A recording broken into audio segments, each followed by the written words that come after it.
What is going on, everybody? Welcome to Funkatopia WTF. I hope you guys are doing fantastically well. Yes, and I am your host, Mr. Christopher. That is Mr. Michael Bland. That man right there. There he is, right there. Yeah, so listen, this is the pre-show. So I hope you guys missed us last week because it's been one of these crazy weeks and whatnot. Yes, I will go ahead and call out the elephant in the room, which is obviously the largest topic, is what that phrase means for you folks overseas. Which is the passing of D'Angelo, which was sudden and unexpected. I think that everybody, people knew that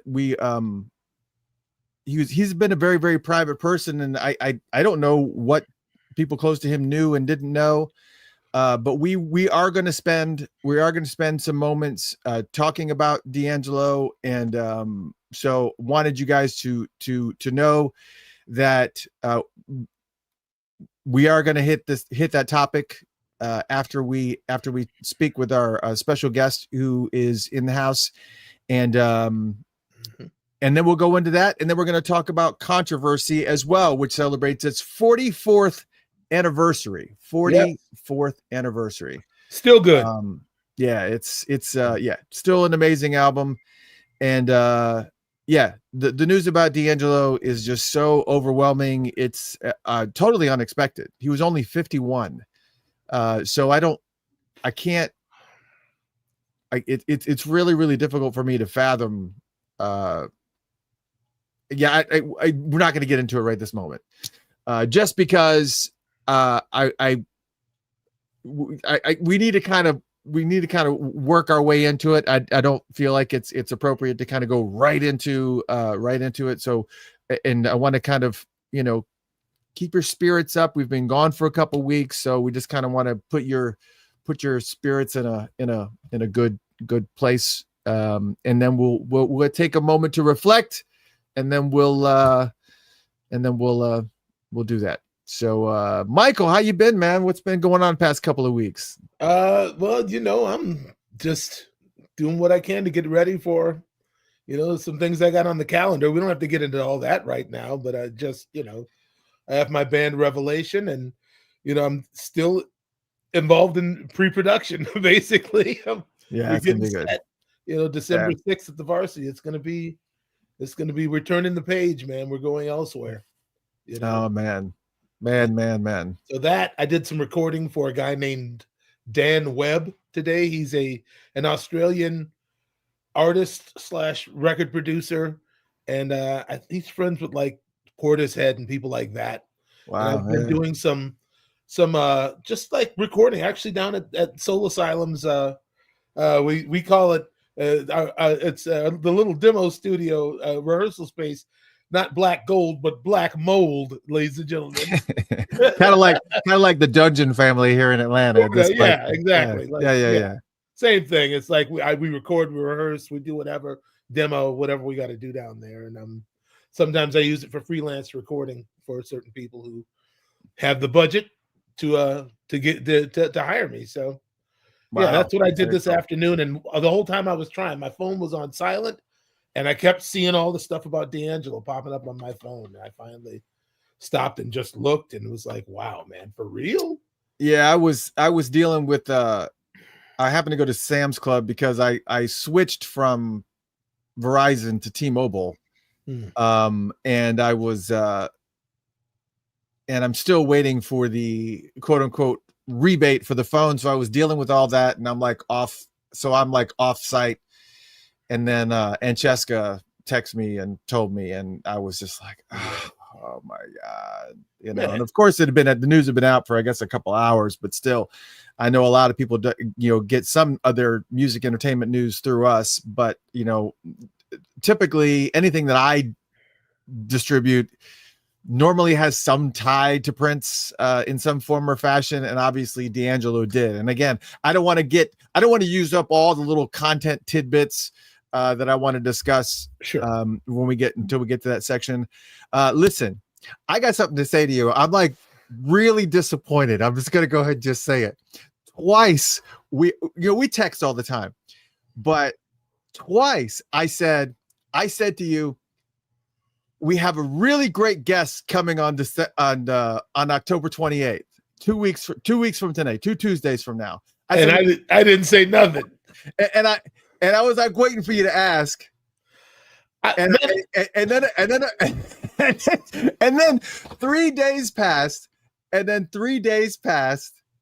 I said, we got into a conversation. I said, you're really not going to ask who's coming on the 28th?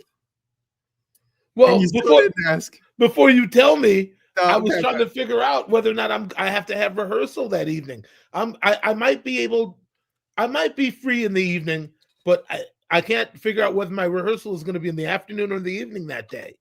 It's probably going to be in the afternoon, so I'll be able to make it, whoever it is. So I'm sorry. I'm juggling. I've been busy as a one-legged man in a kick fight. Christopher, I know, I'm telling you, man. DJ, Mr. Christopher. Well, let me just say. I can't always. I'm just. I know. I didn't mean to leave you hanging, man. No, I know that when you go dark in a conversation, it means you're busy as shit. But normally, if I like throw out little tidbits like that, like ask me who it is, and I'll just go ahead and tell you guys. I'm really excited about this, and again, I don't want the spirit of the night to be overwhelmed with sadness in regards to D'Angelo. Again, we are going to talk about D'Angelo. I just didn't feel like it was appropriate to start off the night that way because it's a really tough thing to come out of, depending on how it rolls. Mm-hmm. So I wanted to be really, really careful in regards to that and be respectful of a time block that I want to set aside to just briefly talk about D'Angelo. Yeah, that's understandable. And kind of let you speak on it too. And obviously anybody here that wants to speak on it too. Donna, I am doing great. Hello to all you fine folks. Anita, hello. Yeah, all you fine, man. Look, all you. Yes. John from Raleigh. Yeah, look at him. John from Raleigh. I don't know what it is about North Carolina, but all the great funk bands that come through, like like the New Master Sounds and Lettuce and all, they always hit Charlotte and Raleigh, and then they're Atlanta. They're like, what do you think that's about? I don't know. I think it may be. No, I think that Atlanta's just a really, really weird conglomeration. I don't think there's really any sweet spot necessarily in Atlanta for rock or funk. Okay. I think we got a sweet spot for R&B, and I think we got a sweet spot for obviously a big sweet spot for hip hop. Matter of fact, I was at the Falcons Bills game last night. and watched them crush the Bills. Don't get me wrong. I've said it before. I love the Bills. They are a great football team. They're a lot of fun to watch, but it's also really fun to watch the Falcons beat them. But the point of that is that last night there were so many stars, so many hip hop people that were in the building last night. Jeezy did a halftime show. T.I. and Tiny were there. They had a bunch of old Falcons. Matt Ryan was there. Steve Barkowski was there. Roddy White was there. Like all these, there was like people from all walks that were there last night. Yeah. So it was a great show. Anyways, I think that's the point of that is that it's just, there's not really a spot really for funk. I wish that there was, but there's not. You guys want and the Bears one too is right. Nobody's asking Susan. Nobody's asking who the guest is going to be on the 28th. Well, I'm asking who's the guest going to be on the 28th. You guys want to know who's going to be here on the 28th? I'm like so excited. Let me just tell you, I have been after this person for a very long time.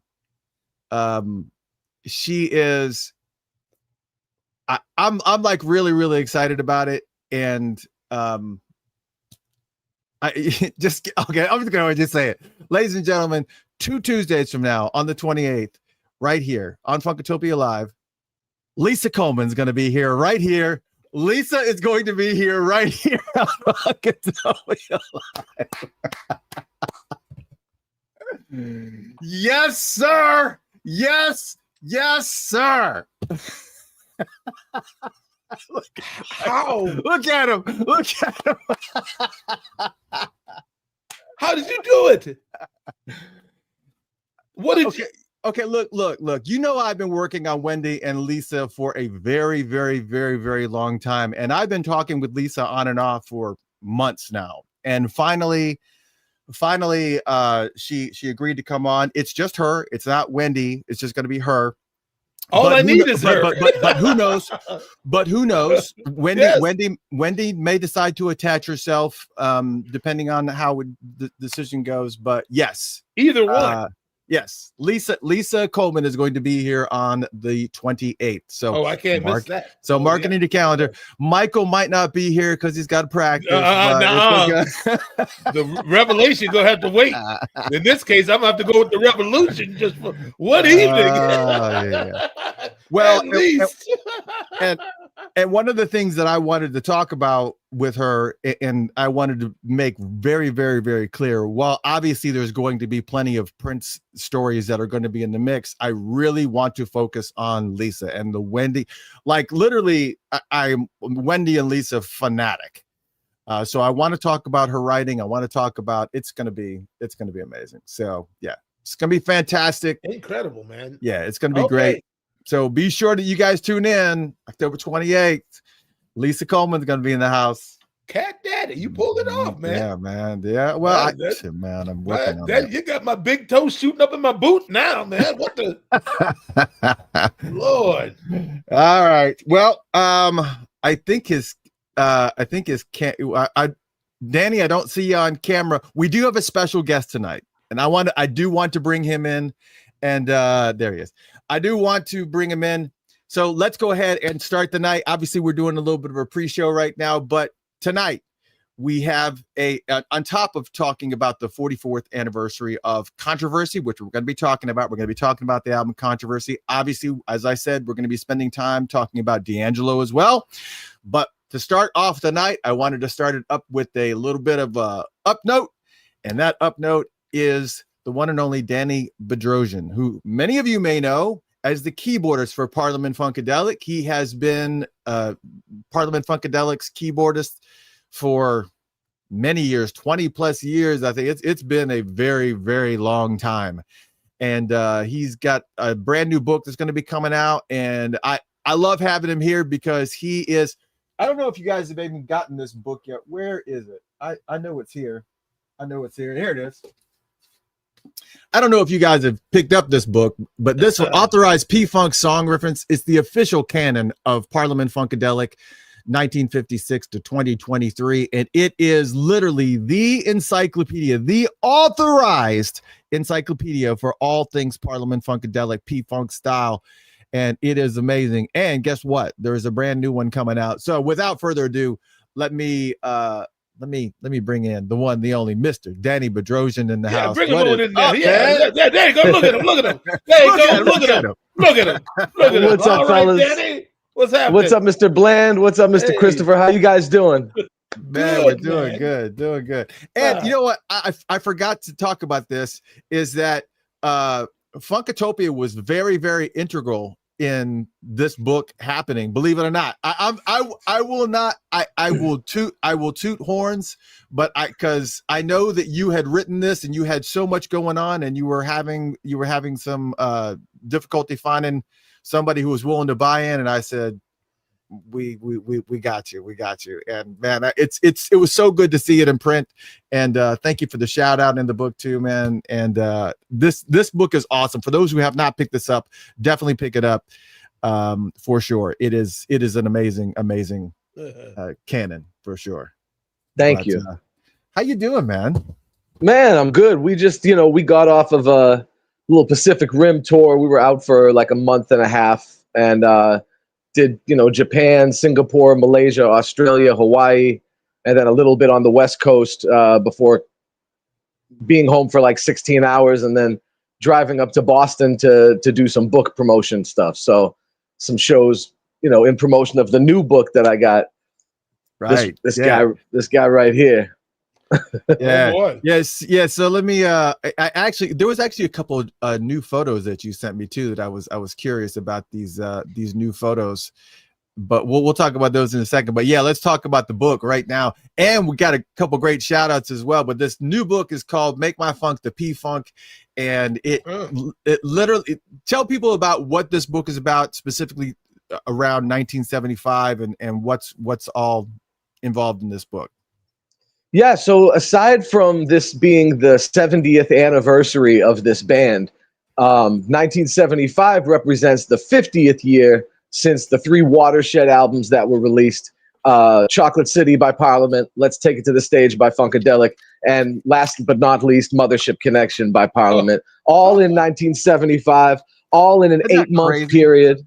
And really the book describes, it's more of a read than my first book. My first book is for the nerd and it's for a reference, but this is really like a true history book. It's the first real monograph or history book about P-Funk. So it delves deep into 1975 and how that's kind of like the paradigm shift year for the Parla Funkadelic thing. And the term P-Funk is actually coined that year, but more importantly than that, you have the band starting out at the beginning of 1975. They had charting success, but they were still riding around in 2 station wagons. It was 11 dudes. They'd take turns driving, and they were like what I would consider like the underground darlings of the Chitlin circuit at that time, and had been for almost a decade or more, during that psychedelic shift. But then in 1975, by the end of that year, you have the first platinum success for the P-Funk. You have a new term for it, P-Funk, and you got Give Up the Funk, Tear the Roof Off the Sucker being at that point their highest charting success. Keep in mind, this is only a couple years before the number one hit after number one hit, Flashlight, Bootzilla, and Knee Deep, and One Nation, all that stuff. But this is really the beginning of superstardom for P-Funk. So 1975 is that like crazy pivotal paradigm shift year. And so it really talks about specifically those 8 months, 8 or 9 months, what went down, and it goes deep into the albums. It gives a lot of history about what happened before. It gives a lot of history about everything that happened after. There's full chartings listings. There's a full samples listing for all 3 of the albums. There's a major appendix. It's written like a true history book because now, go ahead. You're around the same age as I am, right? Didn't we talk about this? You're 68. What year were you born? Ooh, no, I'm 81. Oh my God. Okay, never mind. So I was 1975. In 1975, I was 7. Okay. Right. No, I wasn't even born yet. Yeah. Right. So what amazes me about this is that obviously you talk about the Chitlin circuit as it existed in the 70s. We heard plenty of stories about it. With James Brown's, starting up and what were the crowds like during this period of time? I mean, obviously we can get the book, but I'm just really, really curious about what the size of the audience was when these albums came out, because I mean, these albums were getting radio play. So was there like just a gradual scenario, or did like the popularity of these songs come later down the line, or what kind of crowds were they playing to? Well, like I said, there were already almost a dozen albums or singles released before that had charted. There was just no platinum success and there were no number ones. So they were still being heard on the radio and they were still selling out venues in their touring regions.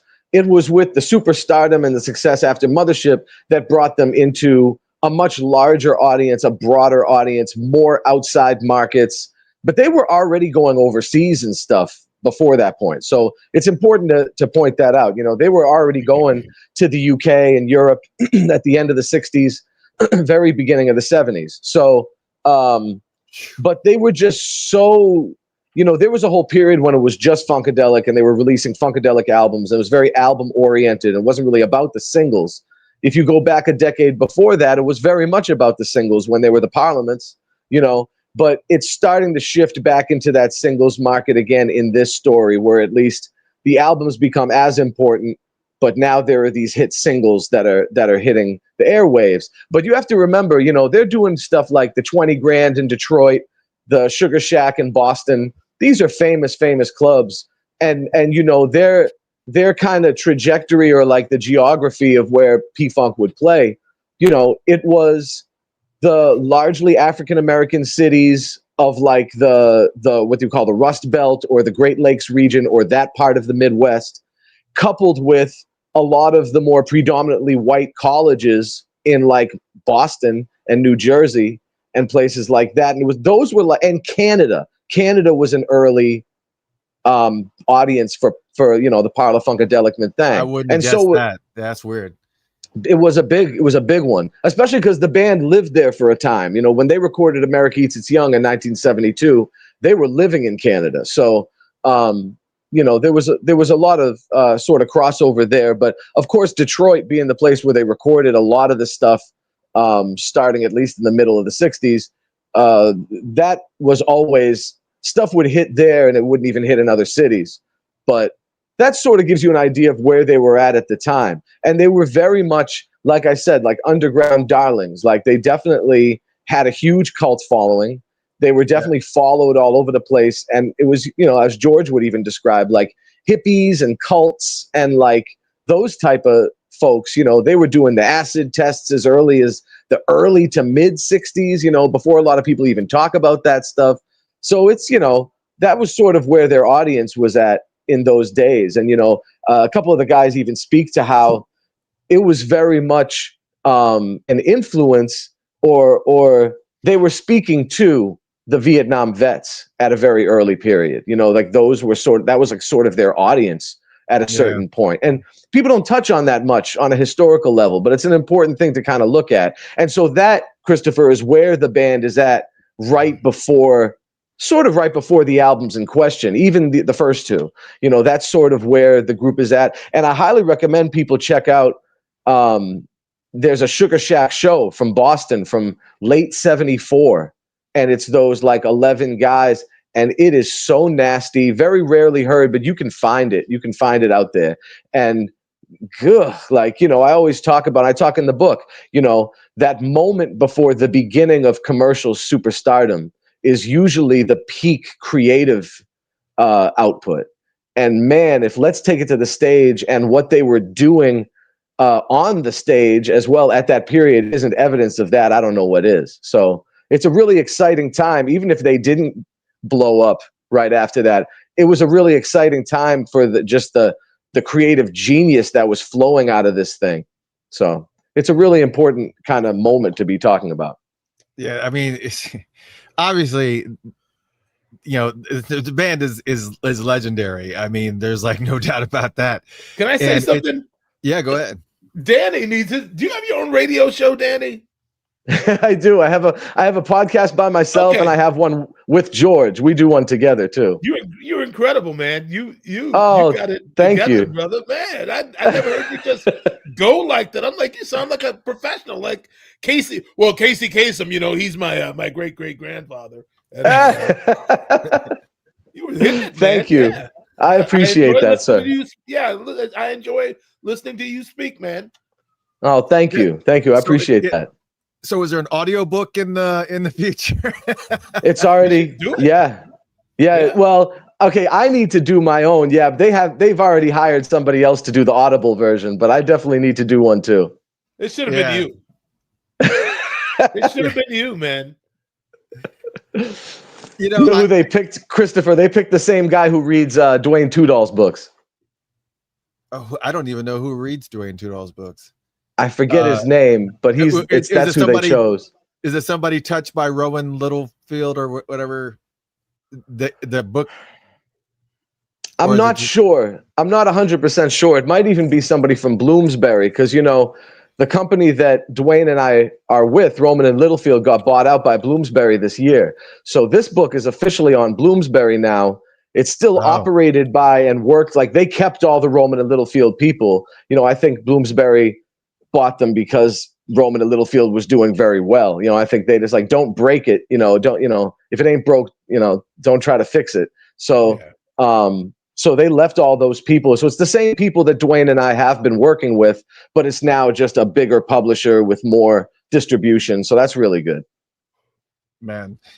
And where there's like a lot of stories, I know you interviewed a variety of different band members to kind of get some of these stories. I mean, were some of these stories surprising to George? Like, sometimes you get like blindsided when people, I hear people tell stories about things that I did, whether they saw me do in high school, and I'm like, I don't remember that at all. Were there like a lot of stories like that? Well, I mean, certainly, like, you know, I had to draw primary source interviews from like 3 different places. So the first place was, having been in the group for 24-ish years. When I first joined, I studied directly under a lot of the guys that are sadly no longer with us. So I mentored directly under, as you know, Mr. Bernie Worrell for 5 years, but I also studied under Gary Scheider and Cordell Boogie Mawson and a lot of the still living legends like Billy Bass Nelson, Blackbird McKnight, Michael Hampton, all these guys. And so those of them that have sadly passed, I've managed to get a lot of information from them while we were still living, because I was that kid asking the tedious questions on the back of the bus when I was first starting out, and they were always oblige and answer because they were just the best guys in the world. So I got a lot of information from that, wrote all that stuff down for posterity, not knowing it would ever be published. And then the second sources were from obviously my first book, you know, the authorized P-Funk song reference. I think I did 55 interviews for that book, or 55 subjects. A lot of the people did more than 2 interviews, so it was, you know, over 100 interviews. But a lot of that stuff obviously carried over. But then I did 15 brand new subjects, including like new interviews with George, Fred Wesley, Michael Hampton, Gary Mudbone Cooper, and like the less heralded people like Reggie McBride from Rare Earth, who played on a lot of that stuff. And technical people, management people, people involved in the technology that was being introduced, like the ARP Pro Soloist synthesizer and how that changed the sound, you know. So I got a lot of really good primary source stuff. And yeah, I'm just super proud. And there was tons of like Easter eggs, never before discovered sort of new sources of this historical research. And essentially, you know, you're basically creating the historiography for P-Funk, like in real time. It's like how it's happening. You know, you're talking about the longest running band in popular music history, and academia has been flirting with it for maybe the last decade and a half at the most. Sure. So now, though, when you create like a corpus of historiographical works surrounding this very important legacy group, then you're able to really stand on something and be like, you know, this is what this is. And like I said, there's tons of information, especially a lot of the stuff Fred talked about and that George talked about, that I'd never heard them. You know, they both wrote autobiographies. They've done, between the two of them, probably hundreds of thousands of interviews. Like, I've never heard them say a lot of this stuff. So it's some really kind of like mind-shattering stuff. And I consider myself a pretty well-versed musicologist in P-Funk history, and like the band musicologist, as George says. And there's a lot of this stuff I'd never heard. I'm not talking about music, but just some of these really important stories as to like the sort of origins of certain things, and just stuff like George talked about, like what got him into pop music in the first place when he was like 10. And just like real specific stuff about some of the sci-fi that influenced him. He was just a little bit more specific than I'd ever heard him about some of these things. So it was like, wow, really eye-opening, cool stuff. Yeah. And so are you kind of dig deep into the Afrofuturism stuff that he was into? Yeah, I definitely do. Like, we touch on it in the Mothership chapter, and we also talk about it in the chapter that deals with everything after Mothership Connection, like sort of looking at it from a Mothership-centric point of view. But, you know, like when when the authorized P-Funk song reference came out, the first book, it was released in September of 2023. And in those 2.5 months, it became Rowman and Littlefield's bestseller of the year, just with 2.5 months of sales. And then by the next year, it became one of the bestsellers of all time, if not the bestseller. So they approached me right away. Were like, we want more books from you. And I was like, books, plural books? Like, that's what, I wasn't even, I was like, okay, and so like the initial idea they threw at me was a mothership book. And I was just like, okay, see, and that touches on the Afrofuturism. And of course, the mothership is like more than a third of what makes up this book. So it's obviously a big part of it. But I countered them immediately with, I said, well, how about a 1975 book? And they were like, well, what does that look like? What does that mean? And I just kind of explained what I already told you guys. But the reason I didn't want to just do a mothership book is for all the reasons that, like, Afrofuturism is one of them, but really there is an iconographic sort of interpretation that is very transcendent and very singular when it comes to one human being's understanding of what George Clinton's P-Funk mothership is and represents. Now, whole corpuses of work could be written on that subject alone. However, I feel like it's more of a philosopher's job to write something like that than a musician and a historian, which is what I am. I'm not a philosopher. But, in doing so... material for that? Where's the source material for that stuff, though? I right, mean, exactly. Is there something that exists for that right now? I mean, you ever read Jess Grew? If I wanted to look into some of the iconography and I wanted to look at some of the, some of the roots sources of his beliefs and all that stuff, where would I even start? It seems like it's like a hodgepodgery of. I mean, he definitely has his sources, and obviously Sun Ra, makes a huge, splash in the minds of when you see it, yeah. But there's a Jess Grew. Are you hip to Jess Grew, the book? No. Find Jess Grew, and that'll JESGREW, and that'll give you probably the most accurate understanding of where George was at conceptually.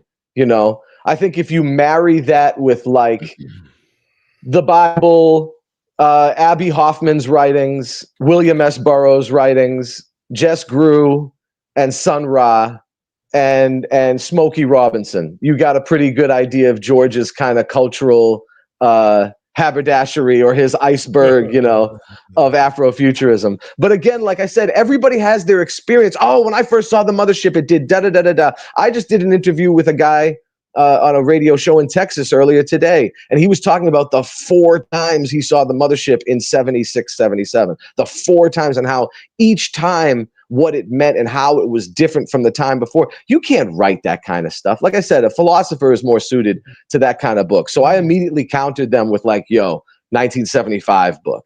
And, Let's Take It to the Stage is my favorite album of all time. So I can't even think about 1975 without hearing Let's Take It to the Stage. Like, to me, that's the peak of P-Funk for all time. Like, it's not just my favorite P-Funk album. It's my favorite album. Nothing to me touches that. So I can't write about 1975 and not write the love letter to my favorite album of all time. Are you crazy? So yeah. I was able to convince the editors. Thanks. Well, I mean, you could have done that. So you could have actually done an entire book on that. Let's Take It to the Stage, and then maybe given them what they wanted. And I mean, you could have probably expanded quite a bit. But do you want to be a writer, or are you going to get a musician? Because I can tell you from. Dwayne Tudall tells me regularly about the nightmare that is having to be underneath those deadlines when the publisher is like, you need this many chapters by now. And it's just like, okay, this is a lot. I have a big deadline. I have a big one in December because they've already approved my 3rd book. And I have a big one December 15th. And, it's the kind of thing where... I always explain to people that, like, today, maybe if we lived in a country where, like, arts grants are more prevalent to a larger proportion of the population, or where the arts are given a certain type of impetus over other things, where, like, it would be okay to just be a clarinet player and be super successful and whatever. But unfortunately, in this day and age, unfortunately or unfortunately, however you want to look at it, multidisciplinarianism is the key. I mean, look, Mr. Bland, you're on a podcast radio show right now. And you're this. By the way, I just want to say real quick, and I don't want to embarrass you, but the first time, I'm from a certain era. Christopher thinks I'm a lot older than I am, but I'm from a certain era where the first time, I got introduced to P-Funk when I was around 10, 11. And it's probably the first time I heard Prince too. And the first time I heard Prince, there was one person that actually caught my eye the most, and it was you specifically. So I just want to say thank you for all you do, and you're amazing. So I just wanted to say that. I've never met you before, but big fan. Okay, I was gonna say, did we meet? But because you look like about 5 dudes that I know, but I know them personally. So, All of us white guys look the same. It's all right. Yeah, if you got an Osama bin Laden fetish, maybe. Right. And with that, the show was shut down just like that. Let me tell you something, Danny. Yeah. George hired me one time. I got let me take over for a hot second and let me give my stories about P-Funk to Danny. First off, the first thing I remember about P-Funk was my sister had Funkadelic and versus the Placebo Syndrome. Yeah. And I opened the album cover, and there's all the illustrations. And I'm telling you, the one there was a kid who was either like, it was like a fish was like attached to his male genitalia. Yeah, okay. I think there was a fish there and a fish on his face. Like it was a drawing of it. I'm looking at this. I'm like 9, 10, like looking at all these illustrations. It freaked me out, man. That's the one with Flashlight, right? Flashlight's on that record. I'm sure that's Flashlight's on Funkadelic. Yep. My sister bought it. I'm sure she heard it on Camo J and was like, that like that. That's nice. And so I'm getting freaked out looking at the inner sleeve of Funkadelic, just like, what am I looking at, man? It was like a black comic book from space. Exactly. Exactly. Yes. Like that's the most important part about it too, is that it's like it appealed to so many different.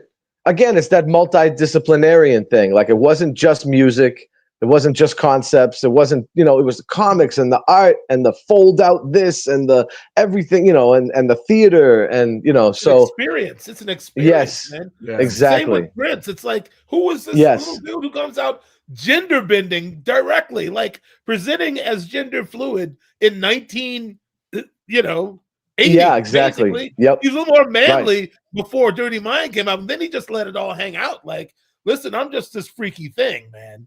Right. You have to deal with me, It's like just the attitude that comes that you have to bring forth that sort of thing. But I want to fast forward to meeting George at Paisley, I think. Oh, actually, it was probably on the set of Graffiti Bridge. Oh, yeah, sure. Yeah. So every day I'm watching George just kind of holding court with everybody, and Hair Police is making sure his hair is tightened up. And George is there, Mavis is there, all night jam sessions and whatnot. I mean, it was incredible, man. And I get called at some point. Tony Thomas got double booked or something. Mm-hmm. And I get a call through Paisley at a friend's house because I wasn't home. And then they started looking. This is back in 1990 or so. Right. Yep, right? That sounds right. Yeah. So it's like 90, 91. And so they find me at my friend's house. He's the bass player in Margaret Cox's band, so on and so forth. Anyway, and they're like, George Clinton needs you to play. They're gonna FedEx the tape, the cassette, and they send me a cassette of It's Got to Be Lige and Dennis, and I'm just throwing up, man. I'm like, I gotta play this. because my whole life, P-Funk was so much a part of my consciousness, but I'm not a funketeer. Like, I don't know the music. Like, there are people standing in the audience that know the whole repertoire. Oh yeah. Play no instruments at all, man. Right. Like, I'm not on that level. It was too freaky for me. I didn't get it. I hadn't gotten into drugs and hallucinogenics and all that.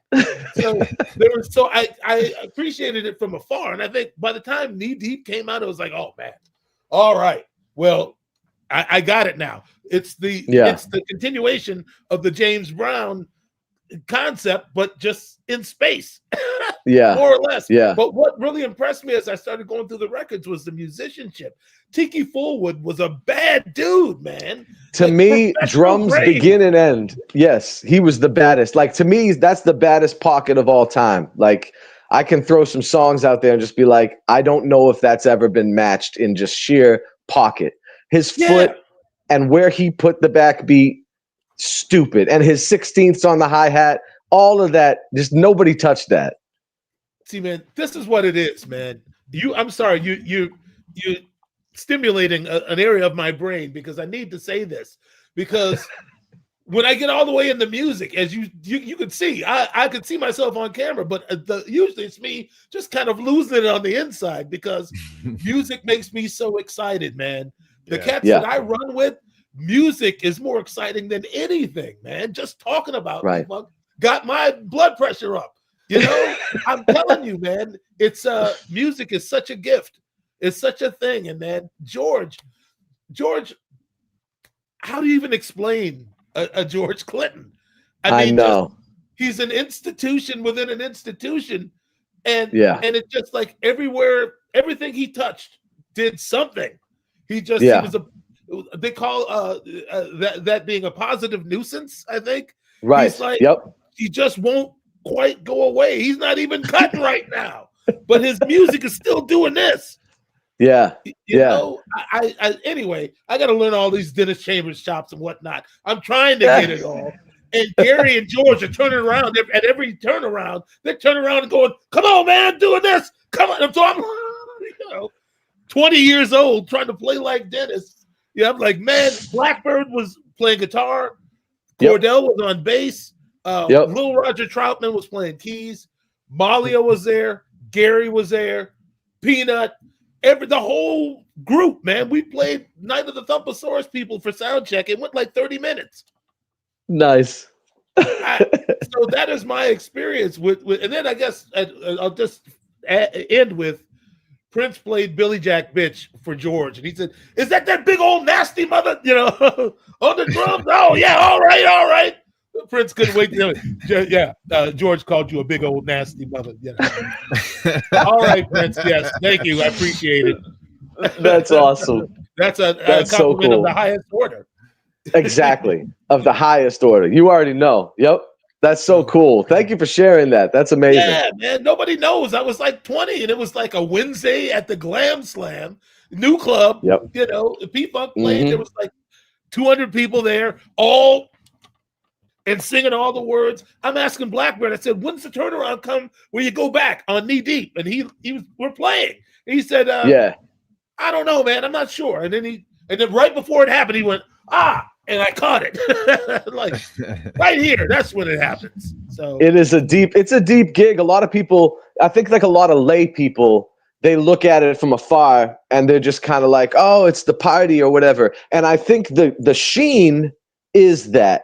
Like the gloss on the front, but then behind that, there's just workhorse after workhorse, like negotiating this strict calculus that people think is this just like da-da-da-da. It is some strict calculus going on. It's no joke. You're absolutely right, man. They don't know because there's a spoonful of sugar helping the medicine go down. But that funk, man, that underbelly, that whatever you want to call it, man. Gary tried to hijack me and Sonny twice. Gary came down to Bunker's Music Bar and Grill, and first off, we're playing "I Want to Be Free" by the Ohio Players. So he walks up and he kind of looks over the band, and then he just flips everybody off and goes back. Sit down. That sounds like Gary. Yeah, he's like, he must be digging it. It's you know. Yeah, he's digging it. See, you get it. You get him. Yes, I understood Yeah. because it's like who would it's a cultural thing, I guess. You know, I got it. It was like, man, like, all right, you guys are all right. He went and sat back down. He caught me and Sonny in the kitchen at Bunkers. When y'all gonna get on the mothership and stop playing around now? You know, some woman was taking down our numbers, and I was like, Sonny, we die if we play with we wouldn't make it out alive. I don't think we would. So we were scared. Well, I was. Sonny's, yeah, man. Hey, Sonny's braver than me. I was like, I don't know if I'm cut out for that kind of a situation. Gary, on a nightly basis. Gary was so amazing too. He was my heart. Like, he was just so amazing. Such an incredible person and personality, and he just like kept everything running, you know. But like that night after night, especially my first, you know, like my first decade on the road was when we were still doing those long shows, you know, and the longest one I did with George was 7 hours and 45 minutes. What? And it was like at this festival in Missouri, and it was no breaks. There was no intermission or nothing. It was just 7 hours and 45 minutes. Yeah, the longest show I'd ever seen was like I don't even remember how long. I had to leave. I don't even know how long, because it was like we had gotten 4.5 hours into it. It was the Return of the Mothership tour, and it was in Atlanta. It was like 4.5 hours had passed, and I just said, I definitely got what I paid. I can't do this, man. I was like, I was young and my back was hurting. I was like, God dang, what the hell, man? B-Funk broke that back. And people are like filing out. And as I was leaving, the door was like over by the stage. And as I'm leaving, George comes running over on the side of the stage, and he like bends down the mic. He's getting into my face like, "Where you going, motherfucker?" George, I gotta work in the morning, George. Dude, I can't do it. Fun will take the longer way around. Yeah. Oh my God, man. You're right about that. Man, it's unbelievable. So you did send a couple of new photos, and tell me what is this gonna be? Tell me a little bit about these two photos that you sent. Oh yeah, well, these were from. I did a residency in Tallahassee. You know, Tallahassee has been my home since starting to work for the organization on the road after I graduated, you know, from college in New England and moved down here. And I did a little group of residencies around the release of the book and some other things I was doing, like my comics, which, you know, I write these Armenian, because I'm Armenian, so I write these like Armenian history comics. And this was like a special show of like Armenian folk tunes. So I'll do stuff from like, and some of this stuff is like 2,000-year-old melodies and rhythms and stuff. It's real cool, you know, and it's fun. It's what I grew up, one of the things I grew up playing, you know, it's at least on a cultural level what I grew up hearing around me. And so it's nice to go back to doing it. And, you know, I always say, you know, piano players are diverse by nature. But I think like we have to constantly check ourselves to stay diverse and like not get stuck in any one thing. And I think that's one of the reasons I probably stayed with P-Funk for so long, because that genre bending element always appealed to me. Sure. I got a question for you. You said you're Armenian? Yeah. Mm-hmm. So like your parents listened to Charles Aznavour when they were growing up? Oh man. He's one of the greatest. Okay, I got Sonny and I actually backed up Charles Aznavour once in on a gig in France. It was a TV thing, wow, a TV special, and I'm back there playing the timpani and whatnot, and me and Sonny backing up Charles Aznavour. Man, he drove in like a pimp, man. He showed up. He pulled up in a Rolls Royce, walked into rehearsal, ran through it one time, never took his sunglasses off. That yeah, okay, bon nuit, and he was gone. Good night. Yo. He was the baddest. I mean, like, a lot of people don't realize the massive worldwide popularity of Charles Aznavour. Like he has sold more like they said, they don't even have an accurate full take of his worldwide records, because he sang in like 30 languages and all this. But he sold more records, that he sold more records than Sinatra and Nat King Cole combined in his career. So in this country, he's nobody, which is crazy. right, I know it's crazy. I don't even know who he is. I don't even know who It's that all is. right. In, He's saying in France, Ave Maria. He did a duet with a French artist named Franz Gall. We were there working for her, and she brought him on as a special guest. We're like, what? Oh man! like this, he's like Christopher. He's basically God in France and French-speaking countries. He's God, so sharp. Yeah, Cool as can be, man. Yeah. But he's Armenian. He was raised by Armenian genocide survivor parents, and so he has that experience behind him. They actually made a really good movie about him called Monsieur Aznavour. It just came out. Okay. It's really good. Yeah, about his life. Oh man, yeah, that's a killer right there. That's another one of those ones like George, just like soup. He died, I think, at 100. I think he was 100 when he died. Performed all the way till he died. Yeah, that'll definitely be how George goes out. Exactly. Man. Yep. Yeah. Man, Danny, it is so good to have you come on board, man. And again, I want to make sure that people understand that this book is available right now. Well, actually, it's going to be available in 2 days, right? The 16th? but the pre-orders have been taken since months ago, and if you ordered it, you already probably have it. I've seen people receive theirs as early as September 29th, so it's out there in the wild already. Oh man, this is amazing. So it's Make My Funk the P-Funk. It covers 1975, which obviously covers the what many people consider to be like the pinnacle albums, being Chocolate City, Let's Take It to the Stage, and Mothership Connection. And this covers all of it with backed up interviews and stuff. And if you want to make sure that you pick up a copy, funkatopia.com/Danny. Danny, it's always an honor to have you, man. It's always a blessing, man. You are the dude. We got to bring you on again for sure. Now I want to meet you in person, man. When you come to Minneapolis, when you coming up this way? Hopefully soon. We're touring all the time, so I'll definitely let you guys know when I'll be up that way. Hope I'll be up there soon. Yeah, make sure to give him my information, would you, Chris, please? I will, absolutely. I want to hear from Danny Bedrosian. Likewise, Christopher. Likewise. Yeah, thank you, fellas. Yeah, man. All right, Danny. Give a round of applause for Danny Bedroan. Pick up Absolutely, man. Great. Thank you. Yeah. Thank you, fellas. Talk to you soon, Danny. Okay, talk to you guys soon. Thanks. All right, be good, man. Yeah, man. Yeah, we're getting a little bit of feedback there too, so I want to make sure that it was all good. But yeah, man, Danny's the dude. He's something, man. Yeah. He is a very, very intelligent cat.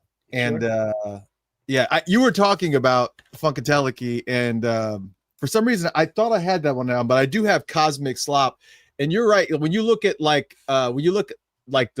close up, even like the letters are just, everything is just so detailed and crazy on these album covers. And this is the Cosmic Slop album cover, and it's just, and there's certain album covers that just you see them, and certain things that you see visually, especially animation, when it's like really trippy animation, you're like, I don't know. Like, I remember the first time that my mom took me to go see Yellow Submarine at the theater. Now, it was not it had already been out, but I guess it was doing a re-showing, because I think that movie came out in like 68 or 69 or something like that. But I think they wanted to show it on the big screen, maybe for the 10-year anniversary, I think. And so I saw it in the theater, and it was just like, to see Yellow Submarine on the theater on this big screen was like, what is happening here? And like certain album covers, is that the album cover that you feel like had like a crazy like, I can remember staring at the cover of the Moody Blues album, Question of Balance, that thing with the God and he's got the swirling cloud, and it's like certain album covers you look at and you're just like, as a kid, and you're just like, wow, some album covers really freaked me out, man. I mean, 2112, I was like, is Rush like a satanic band? Like, oh yeah, the five-pointed star and whatnot. Like, what's with the naked dude? Like, what's going on here? Yeah, there's always a lot of naked guys on Rush records. I never noticed before. Yeah, yeah, there was. That how you say Yeah, out. that I see the consistency. I'm not sure how I feel about that. All But right. yeah, any Funkadelic or Parliament record, all their covers were so crazy.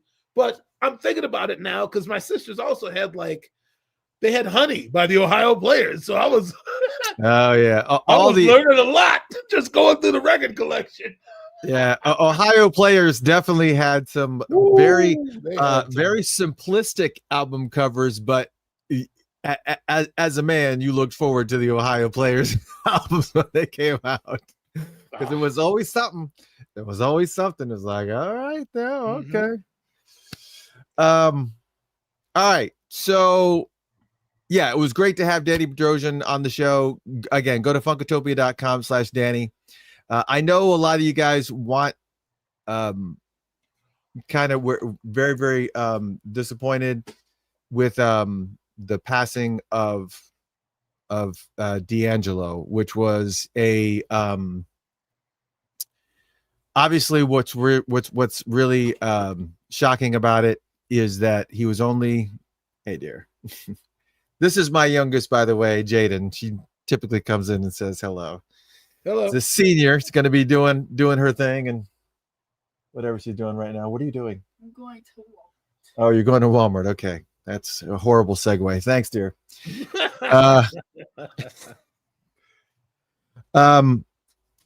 So yeah, I think the passing of D'Angelo really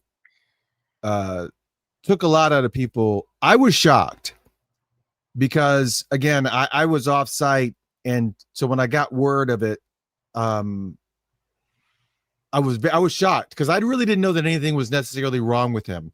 I thought that because obviously he passed away from a battle with pancreatic cancer, and so he didn't have but he was a very, very, very private person. And so there really wasn't a whole bunch of I didn't know anything about it. And obviously, you know, we've had Jesse Johnson on the show a few times, and he was really close to D'Angelo, and actually toured with him. Matter of fact, when the Time put out the Condensate album, there was a lot of chatter about, you know, whether or not they were going to be touring. And I guess the band members who were the original 7 at the time, because they couldn't call themselves the Time because that was Prince's name. Right. And so, and because Prince wasn't going to be involved in this release, they renamed it to Condensate, and renamed the band, I'm sorry, Original 7.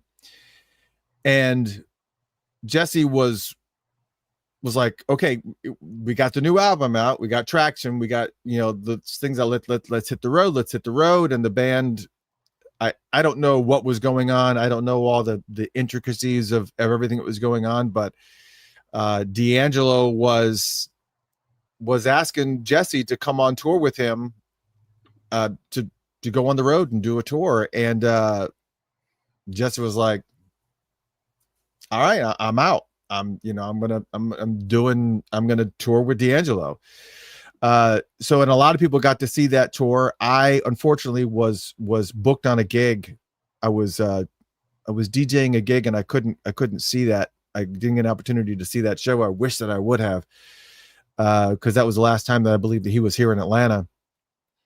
But D'Angelo did a lot of amazing performances, and he was a very, I didn't know him personally, so I got to be real careful when I say this, but he was a very tortured artist.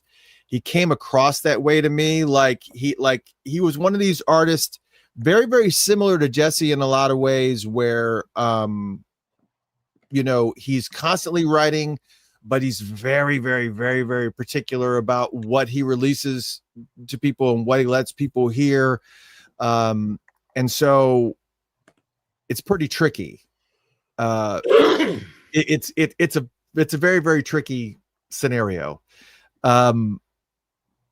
And as far as I know, and correct me if I'm wrong, but he just had had the 3 albums, right? He just had Brown Sugar, Voodoo, and Black Messiah. And everything else that had been released were either live recordings, live concert recordings, or greatest hits, which were selections off those 3 albums. But this is pretty much the entirety of his releases. Now Jesse's not too far behind because everybody knows the 3 albums that Jesse had, but you know, it's very, very similar in that way that he's only released a couple albums beyond that, what people consider the trinity of his, you know, the funk albums that he had. Sure. So it's that selectiveness about writing. And but I wanted to let's do this. I want to take a second to do this because I saw this video of a performance at North Sea Jazz, and it's on their site. So let's take a second to let's take a few minutes just to kind of watch this in remembrance of D'Angelo, and just take a look. Let's watch this.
Have it your way,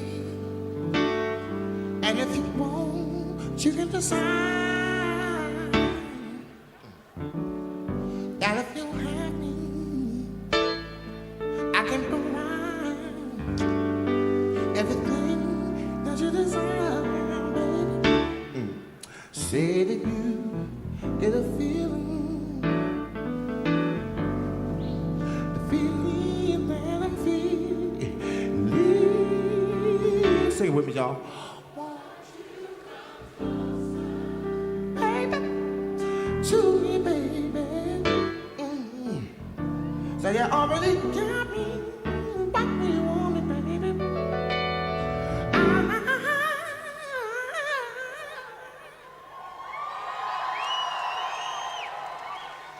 Said I just want to be your man.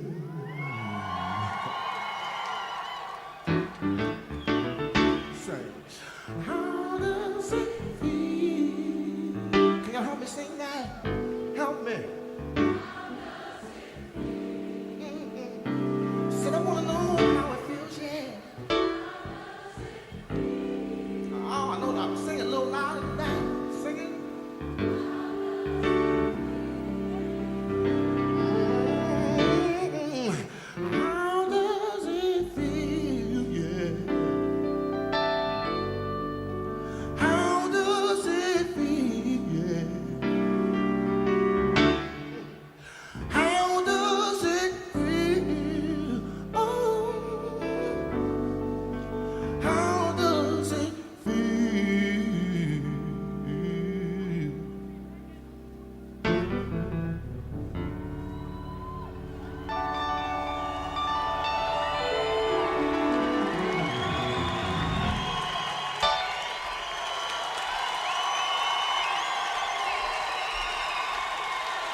And I think that girl feels just like all of us do today, because we lost another great one today.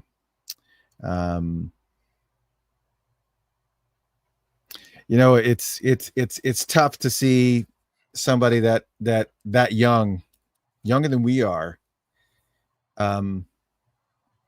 just be taken so early. It's gosh, it's so much, man. Do you have any memories of meeting D'Angelo or crossing paths with him, or Just one.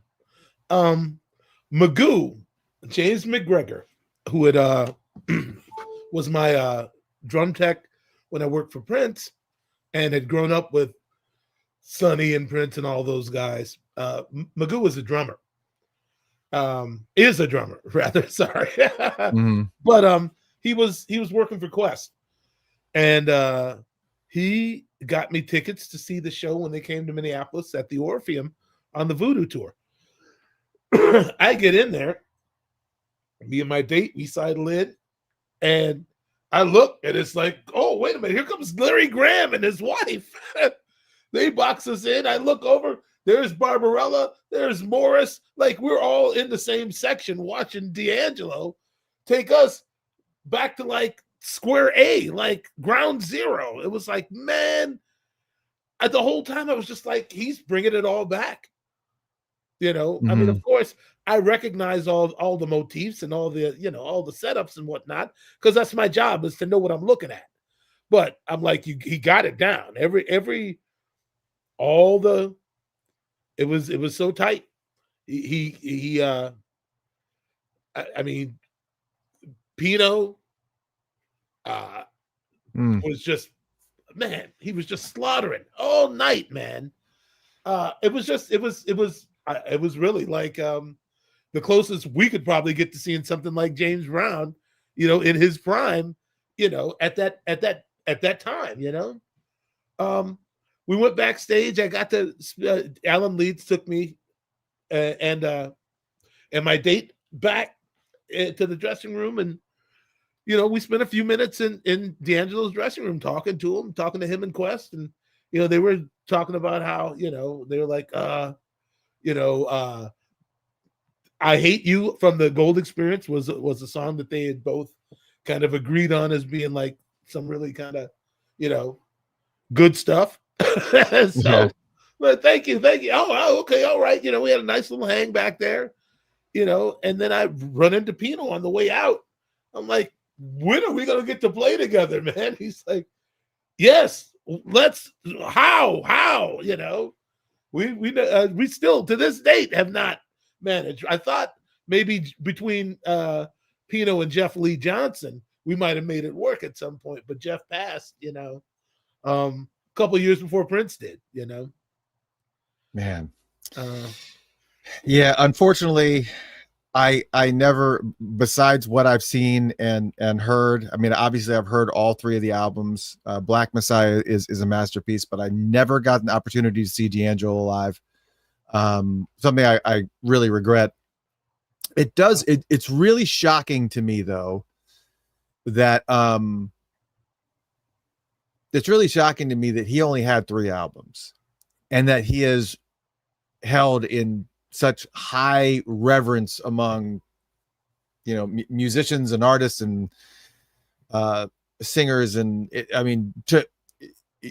he's held in that same reverence as his contemporaries who released multiple times over what he released, and it's just because I think it goes to the content and the quality of that content, and how perfectly crafted all of that stuff is. But you know what else, though? The culture had a lot riding on him. You know what I mean? It's like when D'Angelo emerged, it was like, oh, somebody to point us in the right direction out of this darkness, out of whatever devolved state that Black music was in at that point. I mean, I really feel like he was a messenger. You know, like it was like somebody who was not pandering. He wasn't trying to write hits necessarily. You know, Yeah. I saw who was it that said it? Somebody posted something earlier today. They said he wasn't a superstar, he was a North Star. He was pointing the direction. David Ryan Harris said that. Oh yeah, David. The direction that, you know, and he in many ways brought black music out of the dark. Like we figured out watching and listening to what he was doing. This is the way forward, you know. So you're talking about a time in which good music is in scarce supply. So all he needed to make was 3 records. And he whooped everybody. Yeah. I mean, it's amazing, but again, it's a great loss. Obviously, you know, he accomplished a lot in his short time with us. Even with the albums that we got, he still won 4 Grammys. Best R&B album for Voodoo back in 2001, and he also won Best R&B album for Black Messiah in 2016, and obviously a couple of the 2 Best R&B song in 2016 for Really Love, and Best Male R&B Vocal Performance for Untitled How Does It Feel, that we just heard that clip. Well, yeah. And he did have children. So he's survived by 2 sons and a daughter. And unfortunately, the mother of his first son was singer Angie Stone, also tied to the Prince community. And Angie Stone passed away this year in a car accident. So it's really, really tough for the Prince community, because D'Angelo was tied to the Prince community in a variety of different ways. Sure. And from what I understand, at one point in time they worked together. I don't remember the whole story of their musical history together, but I know there was I've heard a variety of different stories, some contentious, some obviously respectful, but I know that Prince greatly admired D'Angelo, and loved him as an artist, and it's good to know. It's good to know that, you know, although he's left us here on this particular plane, that now he's reunited with his wife, with Angie, and he's reunited with Prince now. So man, they got one heck of a band up there, right? I was gonna say all the funk is in heaven now. What happened? I thought funk was an earthly thing. Yeah, they got Sly, D'Angelo, Prince.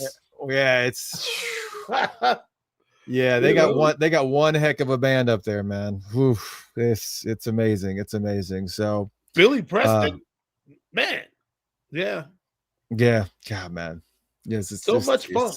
Yeah, John Blackwell, and just like the list goes on and on. Man, it's just that's man. Come on, they got one heck of a band up there. But yeah, man. Yeah. So yeah, we are aware. We wanted to make sure that we did take a moment to obviously cover that and make sure that we talked and discussed the passing of D'Angelo. And yes, we are just as heartbroken by it as you guys are. It was tough, and prayers out to all of you that were very, very close to him and actually knew him and had relationships with him. And a special shout out, obviously, to somebody I consider a good friend, Jesse Johnson, who I know is having a very, really, really tough time. Yeah. I reached out to him this morning. Just to kind of send my condolences and just, hey, just whatever you need, just, because I know every single time he's been on the show 3 times, and every time that he was on the show, he brought up D'Angelo. Every time he brought up D'Angelo, and I know that they talked frequently and vibed off of each other frequently, musically, spiritually, and so it's a lot. So definitely my prayers out to Jesse, and of course friends and family, anybody that personally knew him. Prayers up to you guys for sure. He will be missed. All right, so there is some positive things that happened today, not that happened just today, but for those that don't know, you can obviously see from the wallpaper, it is the 44th anniversary of the Controversy album. How about that? That's it's a lot, man. It's a lot. While Dirty Mind was probably what really got me latched on as a fan, this album solidified it for me. And then of course 1999, which is very well known as one of my all-time favorite albums for sure by Prince, hands down. This album was on repeat for a very long time. Oh yeah. For a variety of different ways. Phantomus is like no deluxe, and they're not going to do something for the 44th. If anything, if there was anything to come from Controversy as far as a deluxe or some type, because there really wasn't a bunch of material here that would really flesh out. Prince was just starting into that mad writing thing where he just couldn't stop the flow coming. Yeah, he was still being very judicious at this point. Yes, I agree. So there's not really a whole bunch to do. A remastering of this would be fantastic, and I know that there's some other different things like they've already dripped out Do Me Baby. There was the acoustic version or whatever it was that they had released. I have it somewhere back here, but yeah, so there are things that they could obviously, there's a lot of different things that you could do, right? Like live versions and whatnot. Yeah, people are always going to say, well, weren't there some live shows from that, from that tour that maybe were captured that they could put out, Oh yeah, Phantomus, it can be done. It's just, do they want to do it? Right. Yeah. It's so it's not a question of can or can't. Right. No, exactly.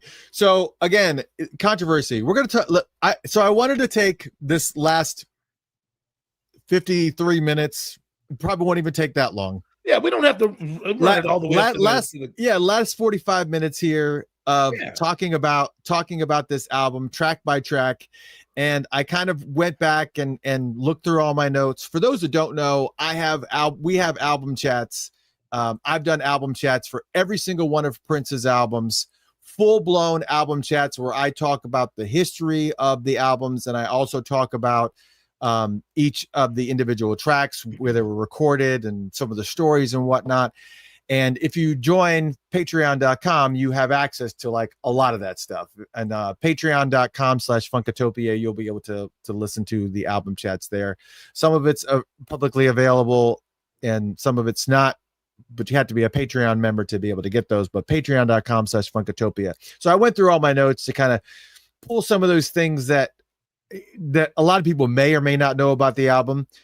As we've already announced, it was released on this day, October 14th, but in 1981. It was certified gold in 1982 and platinum in 1985. What happened around that time frame that would have somebody digging into somebody's discography? Prince, 84, 85. I'm trying to think what it was. We may never know, but it was certified gold in 82. And of course, once the phenomenon that was Purple Rain kind of landed, everybody started digging into all of his previous albums. And of course, for those of us hardcore fans, we were already in. It was number 21 on Billboard Top LPs, number 3 on Soul LPs. There was only one song on the album that really kind of featured with like a full band affair, which was the closing track, Jack You Off, that had Bobby Z on drums, Lisa Coleman on keyboards and background vocals, and Dr. Fink on keyboards. also, and Lisa Coleman also provided background vocals on Controversy and Ronnie Talk to Russia. He did tour to support this album, and there was a couple stops on there that involved the famous show with the Rolling Stones, which is the notorious, Prince got booed off stage and whatnot. But I think there was also a lot of misconceptions about that show too, because there were people saying, oh, well, they just didn't know what to think about the music and this, that, and the other. And there was a lot more to it than that, because it wasn't the Rolling Stones and Prince. For those that understand the tour, it was the Rolling Stones, but there were other bands too. There was the Jay Giles Band. Right. There was George Thorogood and the Destroyers. Oh, man. and so you got like these, and the Rolling Stones. So you got like these manly man, manly band, biker type of thing, and then out white comes biker Prince. bands, and then here comes Prince, multiracial, got his G-string on, and full regalia.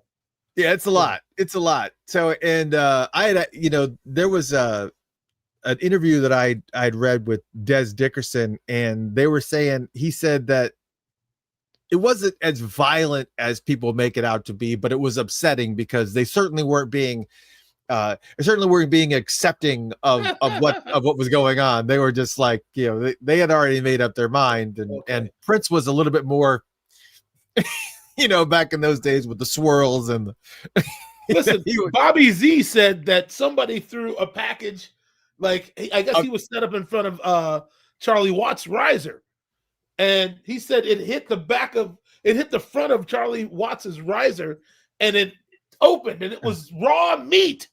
Yeah, they said, Des was saying there was whole grapefruits and bags of chicken. First off, they brought stuff the second time. They brought things to throw. Who the hell brings raw chicken to a gig, to a concert? What are you gonna do with the raw chicken? I mean, bags of chicken. But it was so upsetting that Prince did leave that tour, got on a plane and went back to Minneapolis, and Des Dickerson had to call him on the phone. Mick Jagger even called him on the phone. It was just like, look, this is rock and roll. You have to kind of expect, when you are doing something that is so groundbreaking, that's unlike anything that anybody has ever seen before. Sure. You are crossing over into new territory that nobody can even comprehend. They don't even know what's happening here. Well, so you have to accept that is the cost of being the boss in this scenario. Right. And Bill Graham apparently scolded the audience. He said, in under 5 years' time, you're going to be begging for a ticket to see that young man perform. So, I mean, Bill Graham did tell him, and he was right. Yes. Mm-hmm. Yeah, he was right. And, so the thing about the album, going back to the album, again, being the 44th anniversary today, is that he, in Dirty Mind, he had already trampled on, incest and the wide variety of crazy topics that were on that album. All those things Prince trampled all over. You're right. I don't even know if trampled's the right word. This is like showcasing. Exactly. Oh yeah. Oh, he's talking about sister. Oh, he's talking about another black girl. Oh no, he's talking about his actual sister. Oh, and he says, oh no. But he leaned in with more taboo subjects on politics and more sexual innuendos and not so innuendos and murder and public masturbation. I mean, it was just, and then what I kind of appreciated about Warner Brothers, is that they leaned into doing some of these weird ads to kind of back that weirdness. And we talked about this ad in particular that looks like The Ring before The Ring existed, but you have this creepy looking Catholic schoolgirl Yeah. with her hair all askew and the And her crucifix feet- in the background. Her feet And are her- kind of crossed together, crossed over each other. Yeah, and her toes are kind of pointing to each other, and there's a pigeon-toed. American flag and a version of the Ten Commandments on the board. It's just complete. They lean into it hard. I mean, they really lean into it hard, which I really got to appreciate. And I still have not been able to find out who took this photo. We had Alan Bolio on the show, and I pulled up this ad and I asked Alan Bolio, I said, did you shoot this shot? Whose is this? Because Alan Bolio is notorious for all the shots pretty much on controversy. And he said, I did not shoot this. And I asked, so it was funny because I went on to AI, which knows everything, not just Chat GPT, but I went on to Gemini too. And I went to a couple others and I said, and I uploaded the photo and I said, who took this photo? And they said, Alan Bolio took it. And I said, all right, I guess I have to inform Chat GPT this is wrong. I said, no, he did not. And I told him who I was. And I said, I've interviewed Alan Bolio and he said he did not take this photo and he doesn't know who took it. And so I hit enter and it went up, and you can see it like spinning and thickening. And it says, oh, the person who took this photo, you're right. It's not Alan Bolio. It's Greg Black. And I said, Greg Black. And I said, and how did you know it was Greg Black? And it like came up with some bullshit answer. And I said, can you show me the source where you're getting this information from that it's Greg Black? And it's like, doop, doop, doop, and it's thinking, and then it comes back and goes like, no, I do not have any specific site to send you to. And I'm like, so where did you get the information that this is Greg Black? So now it's like just spitting at these things like it just doesn't know. It just friggin' doesn't know. So we think it's Greg Black, but there's no place of any authority but all that being said, I thought that was an interesting point about this photo is that it's part of the Prince, world, and it's just this unknown who it is. And it's pretty creepy on its own there. Oh yeah, it's pretty amazing. And on top of that, I think it's just interesting that this like one of these unknowns. I'm sorry, man. I'm a little mesmerized right now. Okay. Because Debbie McGuan is in the comments over here. Debbie, I have been trying to reach you for years. Email me at michaelblandofficial@gmail.com. I don't care who has it. Debbie McGuan, it's Michael Bland Official, just the way it sounds, at gmail.com. Debbie McGuan, if there is one person I have thought about more often than not from back in the day at Paisley, it is her. Oh, why's that? Well, I mean, educate. If I'm not mistaken, either the cover of Exodus, I think those characters were influenced by her work. Either that's her work or somebody took her work and did something with it. That's not the reason I'm looking for her, but man, I'm trying to think when she may have showed up, as early as maybe 1993. We should have her on the show. She was incredible. Have you ever seen Debbie in your? Yeah, I've seen her in the chat room here before, but okay. I was not aware of her origin, so I guess I should sit in the purple shame corner. That's all right. I wish I knew everybody, but it's like there's so many people that were behind the scenes, so many amazing people that were behind the scenes that you would not know, but were very, very integral in either artwork or fashion or behind the scenes and just keeping things running. And there's a lot of amazing people to interview, and that's the reason why we're here, is to kind of educate. Okay. Well, once she emails me and I get better contact with her, maybe we can convince her to come on. Okay, sounds good. I'm all about it. All about it. Okay. So yes, Rodney says Debbie was at a celebration last year. So Just the nicest person you ever want to meet. Debbie McGuan is the coolest. So Yeah. let's talk about some of the songs, shall we? As why not? Well, Can I preface this with first off, there used to be a show called like Twin Cities Rocks, like a video show that came on after like Saturday Night Live on Saturday nights on WTCN 11, Channel 11 here in Minnesota. And that was where I saw Dirty Mind, and I saw Controversy and Sexuality, all those videos that he was shooting, you know, those were coming on. You know, I'm in the front room, my parents are up watching Saturday Night Live, and here comes Prince with his drawers on, you know, talking about controversy, saying the Lord's Prayer in the middle of the song and whatnot, man. My goodness. You know, I man, that whole thing, it's such odds with my upbringing.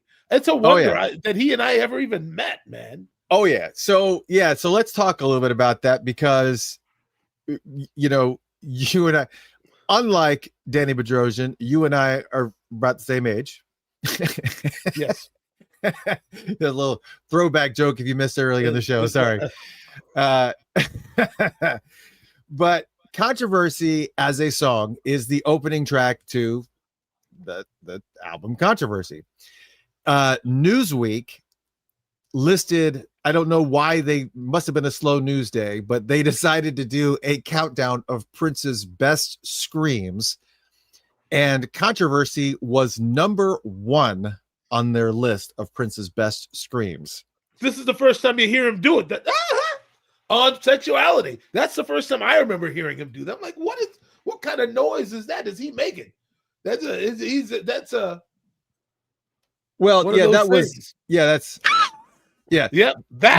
is, well, that was actually stolen from Betty Davis. Okay. From because Betty Davis did it and her wardrobe.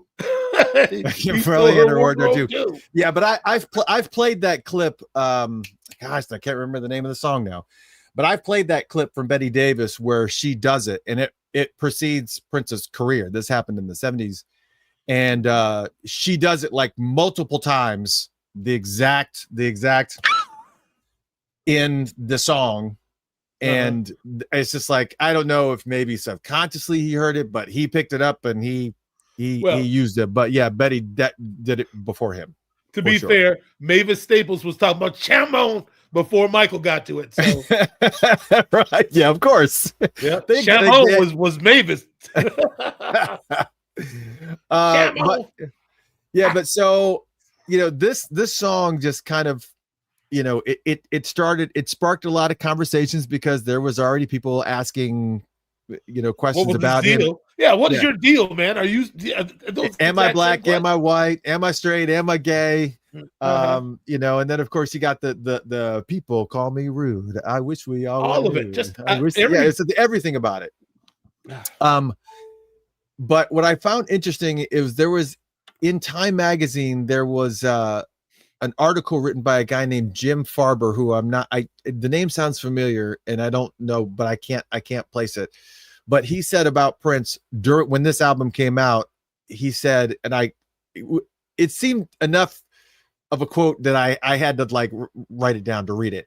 It was Jim said, was a pop exception, a man of transcendence in a world of categories and cliches. Though like every artist, he came from a certain time, place, and culture, Prince pushed beyond those factors to become one of the last lingua franca pop stars. Someone who could make anyone, anywhere dance. Now that was just interesting analogy of who Prince was at this time. And what you were getting at, talking about this song and the fact that the Lord's Prayer is read in this one, really it kind of created this kind of, because for those that don't know, for those that may be for those who are our age and older, we all remember the 80s being the era of right-wing Christian televangelists, Jim and Tammy Faye Baker, Ernest Ainsley. I mean, it was so prevalent. and such a very I know overwhelming is the right word, but you know what I'm trying to say. It was like so present, and not that it isn't now, but it just seemed like it had more of a front row. And I was raised by a single mother, and so a lot of her support group came from the church, especially when we were here in Atlanta. So I was at church regularly. I was at church 3-4 times a week, to the point where I got actively involved in working, doing stage management for Milo Lefevre and Broken Heart. And I was a lighting guy for Milo Lefevre and Broken Heart, White Heart, Amy Grant, Carmen. Newsboys, early days of Newsboys when they first came here to the United States back in the 80s. So I was heavy into that whole scene. So when I heard, and this is even happened after it. So when I heard Controversy and heard the Lord's Prayer, there was this conflict in me, because it's like what he was saying was like the antithesis of, biblical. It was just like, what am I? This is why is this there? Why is he saying the Lord's Prayer in the middle of his song? Always gave me kind of a cold chill, man. I was like, it's just it put me off a little bit. Yeah, it initially, not as much as that shower shot with the crucifix on the wall in the bathroom with the Prince. What were you doing, Prince? All you did was confuse my young mind, Prince.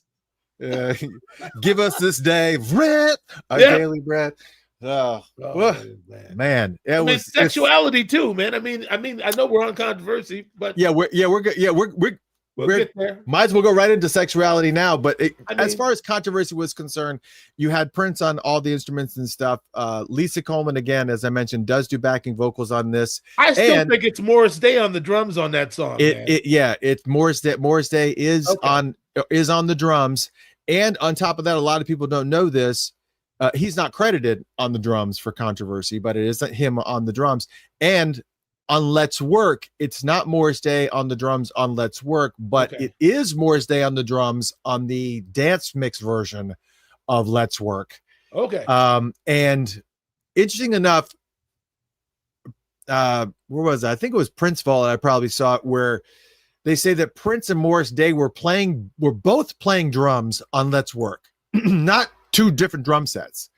Like, for some reason, they were somehow would like switch in the middle of a song, and they say if you listen to just the drum track, you can hear it. You can hear when they do it, because it's like you can hear like the drum chair squeak and stuff, and then moving over, and it's like this is just what's the even reasoning for it? To see if they could do it, probably. That's got to be it. That's got to be it. All right, so let's talk about the next song on this album, which is. Are you kidding me? Go ahead, Prince. Look at him. Look at him. Look at him. Look at him. He wanted to be looked at. The first show that this song was ever played at was at Sam's in Minneapolis in 1981. I'm not familiar with Sam's. Do you remember Sam's? I was not old enough to get in, but I could see that they were advertising in the the local, like the rag, like the Twin Cities Reader or whatever. Yeah. Or Sweet Potato, probably, actually, which is a precursor to the Twin Cities Reader. These were local, like the Village Voice. Like, you want to find out who's gigging where, so on and so forth.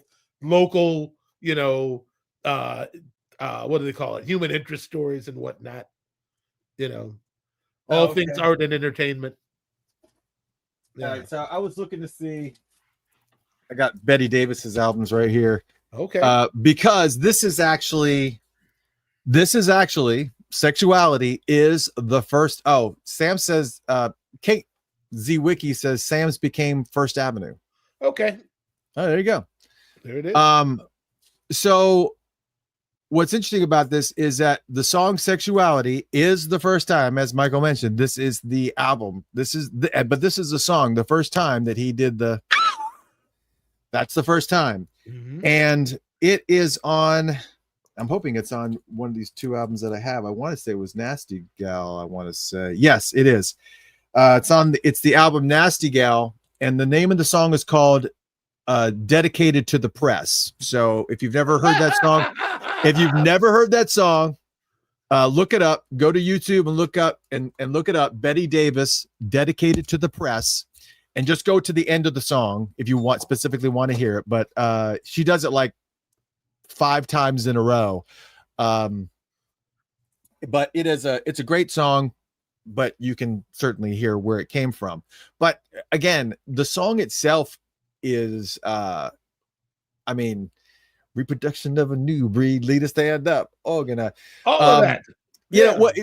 But there was like so many different things that were weird about this song to me lyrically. Also, the line, "Don't let your children watch television until they know how to read, or else all they'll know how to do is cuss, fight, and breed."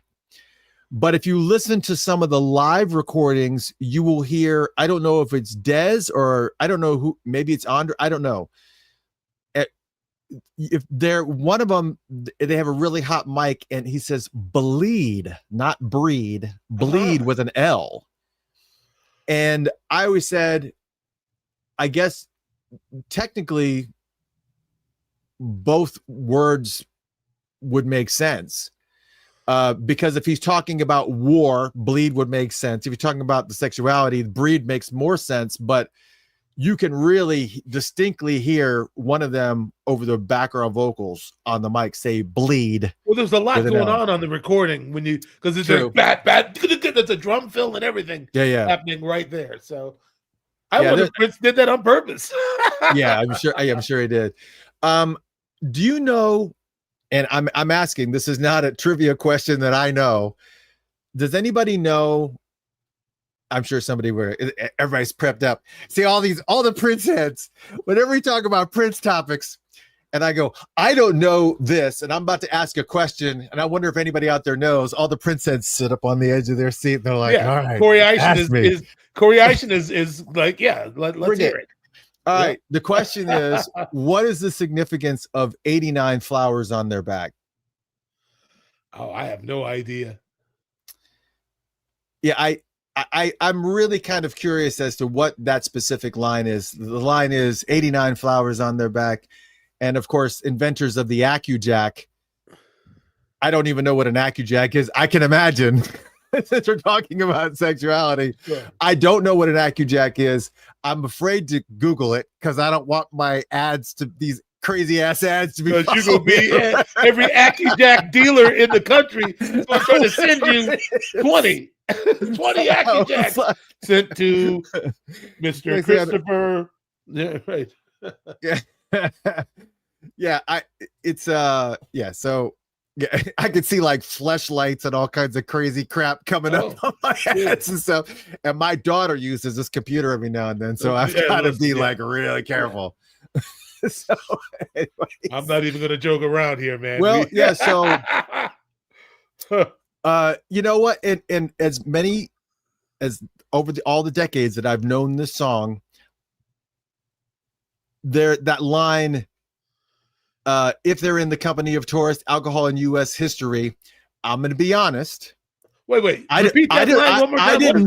I didn't know exactly what he said until I read the lyrics. Literally today, I got the lyrics and it says, if they're in the company of tourists, alcohol, and U.S. history, what's to be expected is 3 minus 3. I never knew exactly what he said in that line because it's the way that he phrased it. If they're in the company of tourists, alcohol, U.S. history. You know, it's like this because it's said so fast. Yeah. And I don't know that I ever really specifically knew. I sang along the syllables that I started listening to that. Yeah. If they're in the company of tourists, alcohol, and U.S. history, what's to be expected is 3 minus 3, absolutely nothing. Sammy G said someone said it meant a Hawaiian shirt that an Asian tourist used to wear. I'm sure it means like a Hawaiian shirt. 89 flowers on their back, like they're on vacation. Like you got a Hawaiian shirt okay. on. That could be. Yeah, that makes sense for the tourist side of things. Yeah, that would make sense. Yeah, that makes sense. They look at life through a pocket camera. What? Flash No again? Flash again? Yeah. So yeah, it's a really cool song. It's got a lot of it was also, a little bit of theatrics too with that as well. So you have that part of it. All right, that brings us to the. I'm sorry. Before you move, I just wanted to say, let's go. It reminds me so much of some of what Devo was doing at the time. Like it's kind of just that anti-establishment sort of rhetoric. Like I really think he was listening to. I mean, I know he was a fan of Gary Newman, so how could he not be into Devo? Right, exactly. Devo was hot, man. Yeah, and if anybody has not seen that Devo documentary, definitely watch it out. It's on absolutely, man. It's great. It's really, really good. There was a lot that I did not know about them, so it was good to know. I mean, I knew the music, specifically what was on the radio, and I didn't listen to the album in its entirety until you were just like, "This is one of the greatest albums," and I was just like, "Oh, really?" I guess I need to sit down with this because it wasn't that I didn't like them, because I liked them. I liked everything that I had heard. I liked, but I don't know why that was. That I just never. I would have been one of those people at the shows where it's just like, I don't know that song, and waited until they played the songs that at the end of the show. Sure, but that "Are We Not Men" record, man, there's so many it's like important songs to their canon right on the debut album. It's crazy. And then they fight with Brian Eno the whole time, trying to make the record more like the demos. Right. Yeah. And I did know that I saw Mark Mothersbaugh everywhere. Like absolutely. Seemed like every single quirky show that had quirky music in the background. I was like, that's got the same sound as this, and then sure enough, there it was, Mark Mothersbaugh, and it's like, and then I'm watching, when the kids were young and they were watching Rugrats, and then it's like, and Mark Mothersbaugh, there he is again. I hear it. Oh, those synthesizer parts are kind of weird. Yeah, actually, nobody knows this, but I've been emailing back and forth with Jerry from Devo. We've been talking about a mutual friend has been trying to get me and Sonny together with Mark and Jerry. Wow. Like, we need to get Mark on the show. Really? Yeah, I would love to have Mark on the show. Are you kidding? We've had Thomas Dolby on the show. Whenever we're a fan of an artist, Mark Mothersbaugh on this show, man, that would be, you know what? Let's figure it out. Absolutely. You got that connection. Let's get him on, man. I would love to talk to Jerry Ann. Absolutely. Yeah. Fring, let's do it. Yeah. I'll try. I mean, that'd be fantastic. So next song on the album was the last song on side one. If you happen to have the vinyl, which I do behind me, but if you happen to have the vinyl, this is the last track. There was only 3 songs, but all 3 were long. Controversy was a pretty long song. Yep. Sexuality is not too long. I wish it was longer. I wish it had been longer. It could have got way freakier, I'm sure. It's probably on the tape. They just faded it right there. Yeah. It's probably sitting in the vault. There's probably some 12-minute version of it that's just like this whole jam session or whatever. It gets real downright freaky. Yeah. Yeah, but the last thing I will say about the song before we move off of sexuality is that in his later days, obviously, once he kind of turned over a new leaf and he had decided, I guess it was the One Night Alone tour was the first time I heard him say it. On the One Night Alone tour, he got on stage and he said that he was no longer going to use profanity on the stage ever again. And I guess, and that was kind of shocking to hear him say it. But what was interesting is that he still played the song, but he changed the name to Spirituality. Oh. And of course, a lot of the lyrics, which I thought was kind of unusual too, because he was still doing DMSR. I still, it was like, it was just some of the choices that he made about what I'm not going to play and what I am going to play and what I'm going to switch up and what I'm not going to switch up. Was always really interesting as how he kind of, generated that thought process about what's going to be okay or what I'm okay with as far as in this perspective of my new religion here. Yeah. Wow, man. That's that. I'm sure that, that did a number on everybody because you used to Prince being all, wild and crazy and just kind of open. And it was like, okay, well, he's going to express himself differently now, and that's all right, But Well, there I you mean, to be honest, towards the end of my first stretch with him, just like when I was in the band, touring and recording, it was getting crazy, man. It was like, he was he was, hey, I got a new song. He'd show us the new song. It's called, well, what's it called, Prince? It's called Good Dick in a Job. Okay. All right, Prince. I'm sure it has some sort of underlying political meaning. I'm sure there's a higher principle you're trying to get to here. But that title alone, Prince, I don't know what to make of that, man. Wait, well, hold on a second.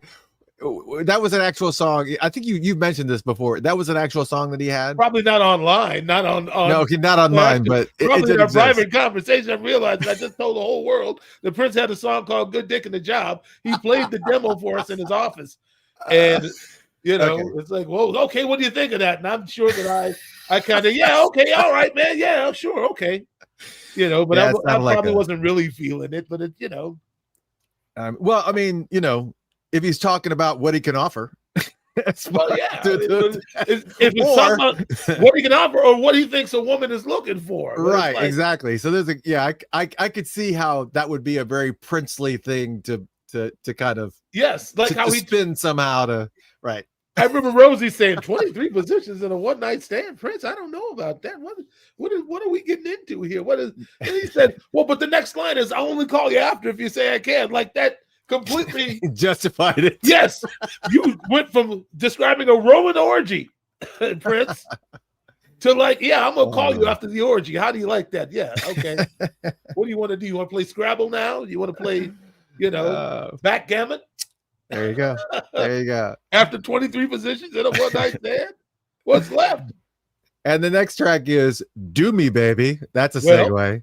Okay. A track that was written by Andre Simone that people don't know. That was a song was written by Andre Simone. The story goes, and I'm pretty sure that Andre talked about it when he was on the show, not this last time, but I think the time before, that at the time, Prince and Andre and like a whole group of people were playing with Pepe Willie in the studio, and they were actively recording, not just recording songs for what would eventually become 94 East, but also they were recording songs for Tony Sylvester with Main Ingredient, and also Little Anthony and the Imperials, which that's right.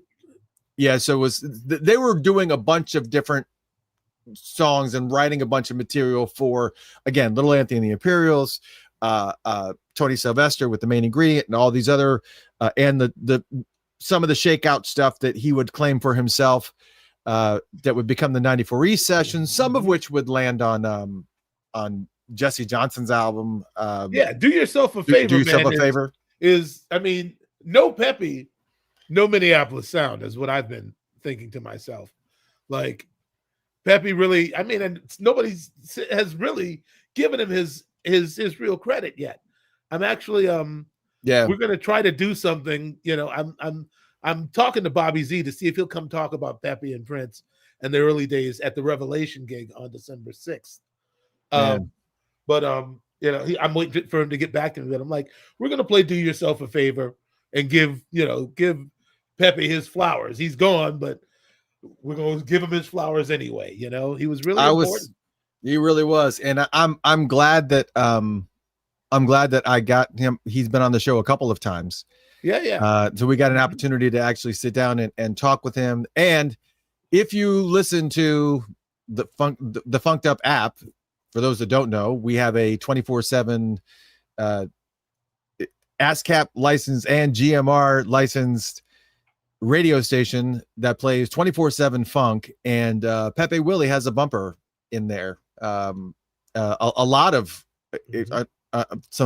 lates, people that have already left us, still have bumpers on there. Wally Safford has a bumper on the radio station. Pepe Willie, it just Motown legends. It's just crazy. So definitely check that out. But all that being said, so those songs were being written in Pepe Willie's studio during that whole process. And one of the songs that Andre was working on, had come up with was "Do Me Baby," and he had a song that he had written for his girlfriend. And what had happened is that you buy studio time in like huge bulks of hours, and I guess whatever the process was, they were done, and there were still like about like 4 or 5 hours, if I remember the story correctly, 4 or 5 hours left to be utilized. And so Andre kind of sat down and worked out this track. And I don't remember if Prince was part of that process when they did that recording or whatever. But it was re-recorded, obviously, for this album for Controversy, by Prince, and he did everything. And obviously, you know, if Andre's not part of the band with this release, then kind of what's the point of having him on there? But I don't know. I do remember that Andre did say that they did fix the credits for "Do Me Baby." He was uncredited as the writer of this song, and Prince fixed the credits, and he said it was very, very notable when the checks came in. The credits had changed.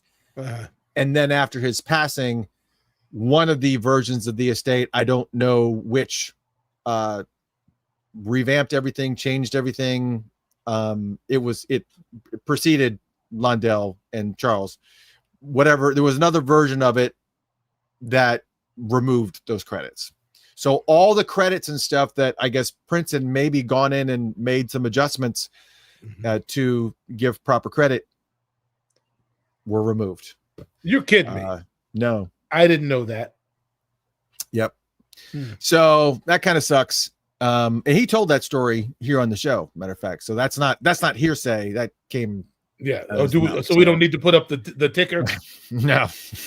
No. He said it on the show, so we know who said it. Yeah. And what they said. Yeah. So I might as well right, put up Rodney? the ticker. Yeah. Right. I might as well put up that ticker though. So those that don't know what the ticker is, we got to make sure that you guys know that we are not endorsed or supported or have any affiliation with Prince, Paisley Park, or Prince Estate, other than being huge fans and a good gathering of folks. And so in our own way, strong supporters, huge supporters. Like I have people come to me all the time and tell us if they want Prince news, they will come to us, and we can. I mean, you look at the scenario right now. I don't think it's changed. Go to twitter.com right now, or go to facebook.com and go to the main Prince social channels that are there. They haven't posted anything since the 2nd of October. It's been almost 2 weeks since they've even posted anything. So it's like there's like not the dissemination of the news that people want to hear. That's the reason why we do what we do, is because we try to get information from reliable sources and try to to help you stay in touch and kind of understand that these things are coming, and try to be a good resource of information, not to conflict or not to compete with them at all. Just trying to keep everybody excited, keep everybody involved, and just be nothing more than for the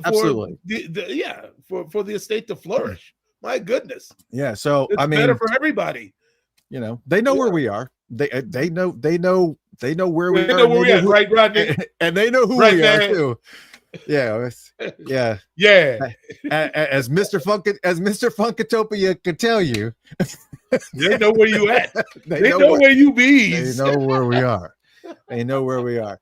But yeah, so "Do Me Baby" is fantastic. If you've ever seen him perform that song live in the early days, like the Capitol Theater shows and things, when they go, I mean, it's just like this song is just. It's just like, okay, they used to kill all right, it's just it's just all the guitar licking and grinding and all that stuff. It's just it's so cold, just hold me. Oh my god, man, what insanity. But all right, so if you had the Controversy album, again, for those that are just joining us, we are celebrating the 44th anniversary of the release of The Controversy, which happened today, back in 1981. That's right. So now that you have if you have the vinyl, you're flipping over the vinyl right now, and now you have a bunch of songs that are all connected and strewn together. Sure. Strewn together. Yeah, because they're like all tied together with different segues and stuff. Really and are, it's kind of a lot of bizarrety. Well, let's not go down the list. Let's just start at the top. Start at the top. Yeah. So we start at the top with Private Joy. One of the greatest to me. I just get that out. Great track. Oh, that's one of the greatest tracks Prince ever did. Yeah, I would have to agree. And I'm trying to was this so this was on side one, and they had a release of Do Me Baby, and on the flip side, it was just a promotional copy. On the flip side was Private Joy. Oh, man. So this was a really cool that would have been a great single to have. But what was interesting about, a lot of people don't know some of the little intricacies about Private Joy. Pieces of Private Joy actually showed up on the Come album. I don't know if a lot of people know this, but at the end of Private Joy, when it's doing the grinding guitar, that track from the guitar was reused on the Come album for the track Orgasm. That's right. And that's the same exact track, same exact guitar. He obviously could have easily picked up the guitar and recreated that, but he didn't. He went back to this album, pulled that track, and literally reused it for the Orgasm track on Come, which is insane. That's just, I mean, it's so, as prolific as an artist as he is with his instrument, to even think, I'm just going to go back and get that. Like, it just amazes me that he didn't think to it. I guess that's easier than recreating it, but I mean, maybe there was a special technique that he couldn't recreate that specific sound. I don't think it's a matter of recreating that specific sound. I mean, everything Prince did, he did for some reason. It was not, not out of laziness necessarily. I'm sure it means something that he redid that he reused that guitar. And somebody said also, Steve 858 says, also sample on 100 miles per hour, slowed down. I didn't know that. I didn't know that. So there you go. Sure. Yeah, so there you go. It's with awesome. Purpose. It's not like, we need a guitar solo here. I mean, what I found out from a friend of mine named Chuck Zwicky, who was working on, he was an engineer at Paisley, I think during Batman, and maybe stayed, like, I think he might have come in like around Love Sexy. I think that he was on tour with Andre Simone in the mid 80s. Anyway, we should have Chuck Zwicky on the show sometime. He was talking about, I said, man, the guitar tones on Batman are incredible. What was he using then? And he says, dude, half those guitars are samples from like the catalog of sounds from it was either the Fairlight or the Synclavier. Like Prince was using sample technology as early as the Batman record. Wow. You know? That's insane. Yeah. That's insane. Wow. So I do know that the Jackson girls were a fan of this song. They were a fan of Prince in general, because we know that Rebby Jackson did I Feel For You. Janet Jackson, we know her story. She hired Jesse Johnson to actually work with her on Dream Street, and then of course pulled Jam and Lewis to do the Control album, and of course they did lots of work beyond that. I'll tell you what you're missing though. You're missing Jermaine Jackson dropping Let Me Tickle Your Fancy with Devo on the track. Let me tickle your fancy, let me excite your soul. You don't remember that song? I do. You say that, but I didn't know that Devo was hot, man. Let me tickle your fancy. Devo, I saw him on like Solid Gold. It was like Mark and Jerry, and like playing synthesizers and Simmons pads, and Jermaine Jackson with his Jerry curl singing "Let Me Tickle Your Fancy," man. Wow. It's so, and one more one more in the list is obviously LaToya Jackson, who covered this song on one of her albums. But we still talking about Private Joy. We're still talking about Private Joy, but Joe Jackson was not a fan of it. He was not a fan of her singing that type of material, and she actually performed it on Solid Gold and changed the word from Orgasmatron to Cosmotron. Because it was a whole. I don't know what it was all about. I mean, obviously Joe being Joe, he wasn't known to be like the friendly, hey, you do what you want, kiddo. It was Joe Jackson, you know. So. But yeah, so that's a little bit of history there. And the last thing about Private Joy is that this is also the first song that Prince ever used the Lin LM1 drum machine. Okay. Yeah, so there you go. I tell you, Bobby Z and I, we had that conversation once. He's like talking about how he walked into rehearsal and all this electronic stuff was sitting there. It was like he had to figure it out. I had a similar experience when I joined Prince's band.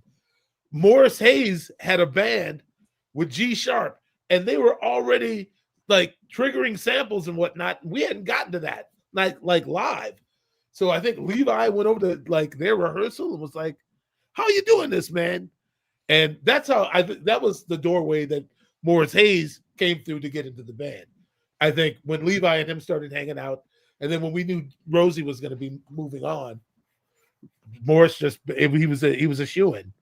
But that's because I mean, he just all of a sudden I've got an Elisa's drum machine, I've got a kill switch, I've got pads, I've got samples. I had to figure out how to make all that stuff work, just like Bobby had to in 1981. It was like it was a complete. Nobody could tell you how to do it. You just had to keep experimenting till you got a reliable system together. You know? Between electronic and acoustic. It's a hybrid situation. Yeah. And when you're performing in front of tens of thousands of people and you got to make sure you get it right. I can't imagine the stress in that, man. Oh man. My God. That's a lot of stress, man. I realize, you know, now that it's like what we were doing was not natural, you know? Yeah. So.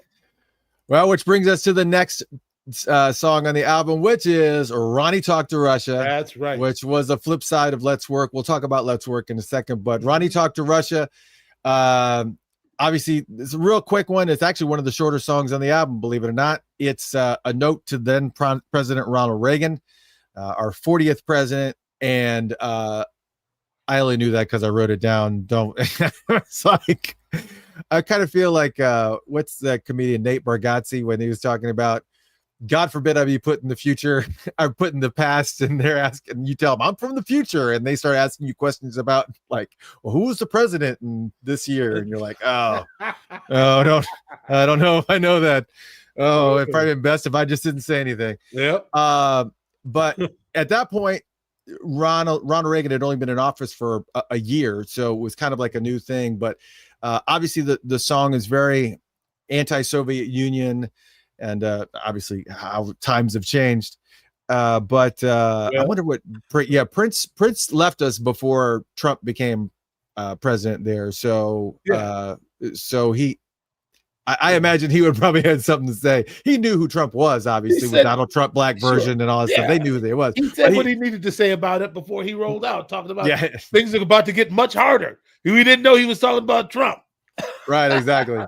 So, and this whole area, obviously, there was a lot of sentiment, and there was a lot of sentiment with Russia. I mean, the song from Sting too. I hope the Russians love their children too. Was that the title of that song? Sure. Yeah. Yeah. So there was like a lot of that Russian. A lot of Cold War talk in the Cold War. Right. 80s.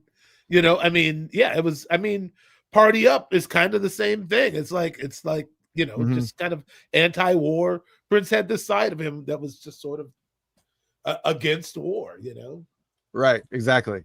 And that whole scenario was all through the album, and he just was on 1999 too. I mean, it was like, mommy, why did I ever hear? It was like he always touched on that somewhere. I get that. So, and then the next track obviously is Let's Work. Well, as we just talked, this is like I mean, this is like, to me, is that bass line just snags me every single time. It's like this is song is impossible to turn off when it comes on. It's like legendary. Okay. Yeah, exactly. You want to? Yeah, it's like I've heard this. Oh well, wait a minute.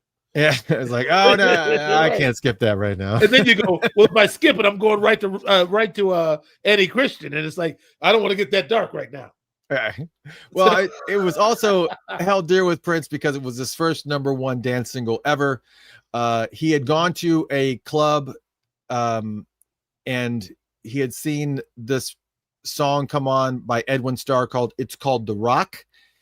And so he created it was a dance that they did called The Rock. And so he recorded this song called Let's Rock, and he gave it to Warner Brothers to have them release it, I guess to kind of coincide with this new craze of what was going on.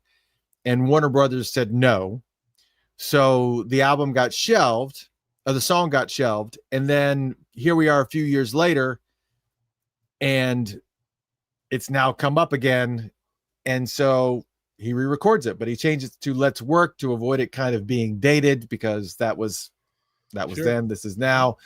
But you know, the song was originally recorded when it was Let's Rock. It was originally recorded for the Rebels, which was Gail Chapman, Des Dickerson, Andre Simone, Matt Fink, Bobby Z, and obviously Prince doing some of the instrument work. But it was originally recorded for the Rebels, and then it just got shelved and became Let's Work, and the amazement that is here. And as we mentioned earlier, there was an extended dance remix, and it's Morris Day on the drums on the extended remix.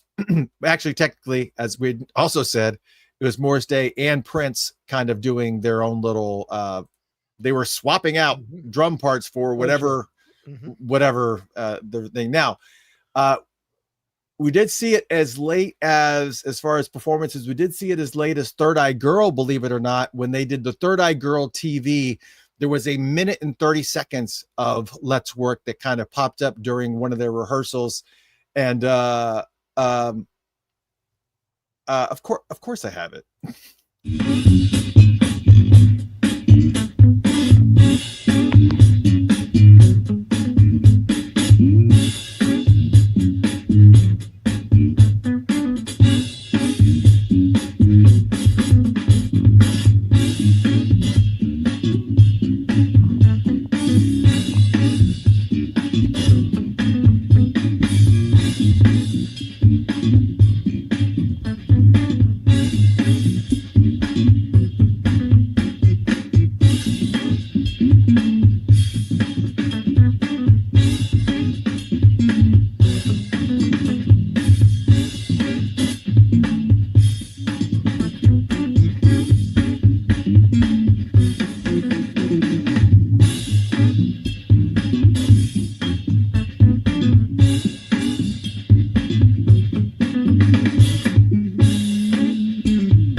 I told Prince one time, I said, man, you should make, James Brown had a record called James Brown Plays the Organ. I said, Prince, you should do a record. Prince plays the bass.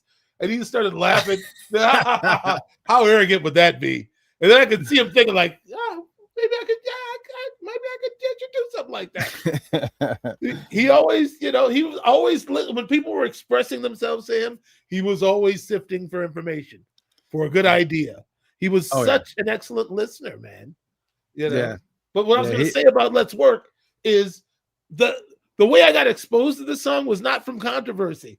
I was in the high school talent show with some friends of mine. We were playing like Van Halen, and there was this funky group from like over the north side that came to like play at South High's talent show. I don't remember why they were in our talent show. Maybe one of them went to school at South, but these other dudes were from North Minneapolis, and the bass player was playing it all, man.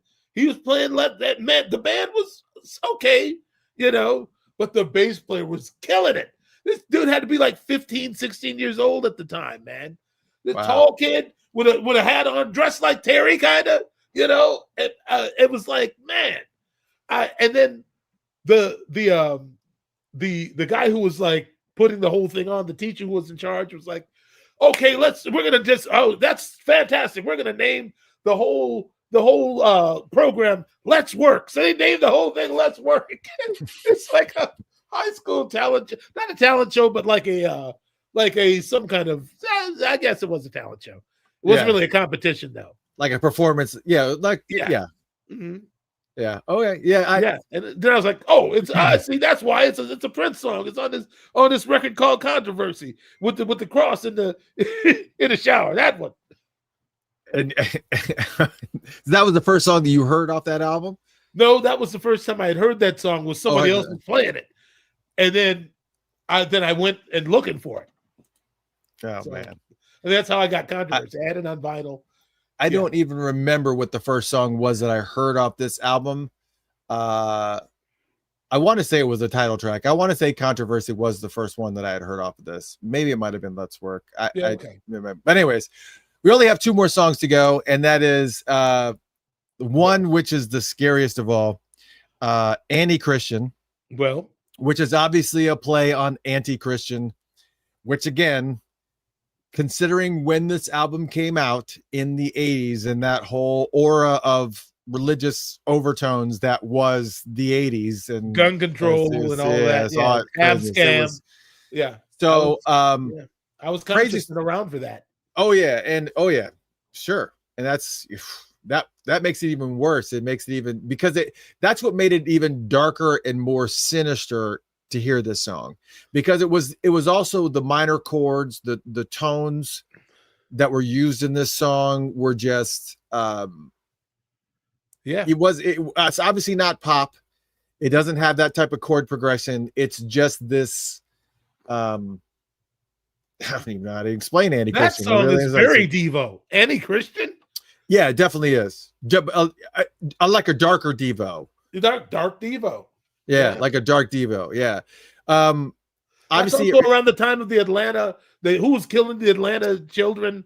The mass murder was killing just random black kids in Atlanta. Man.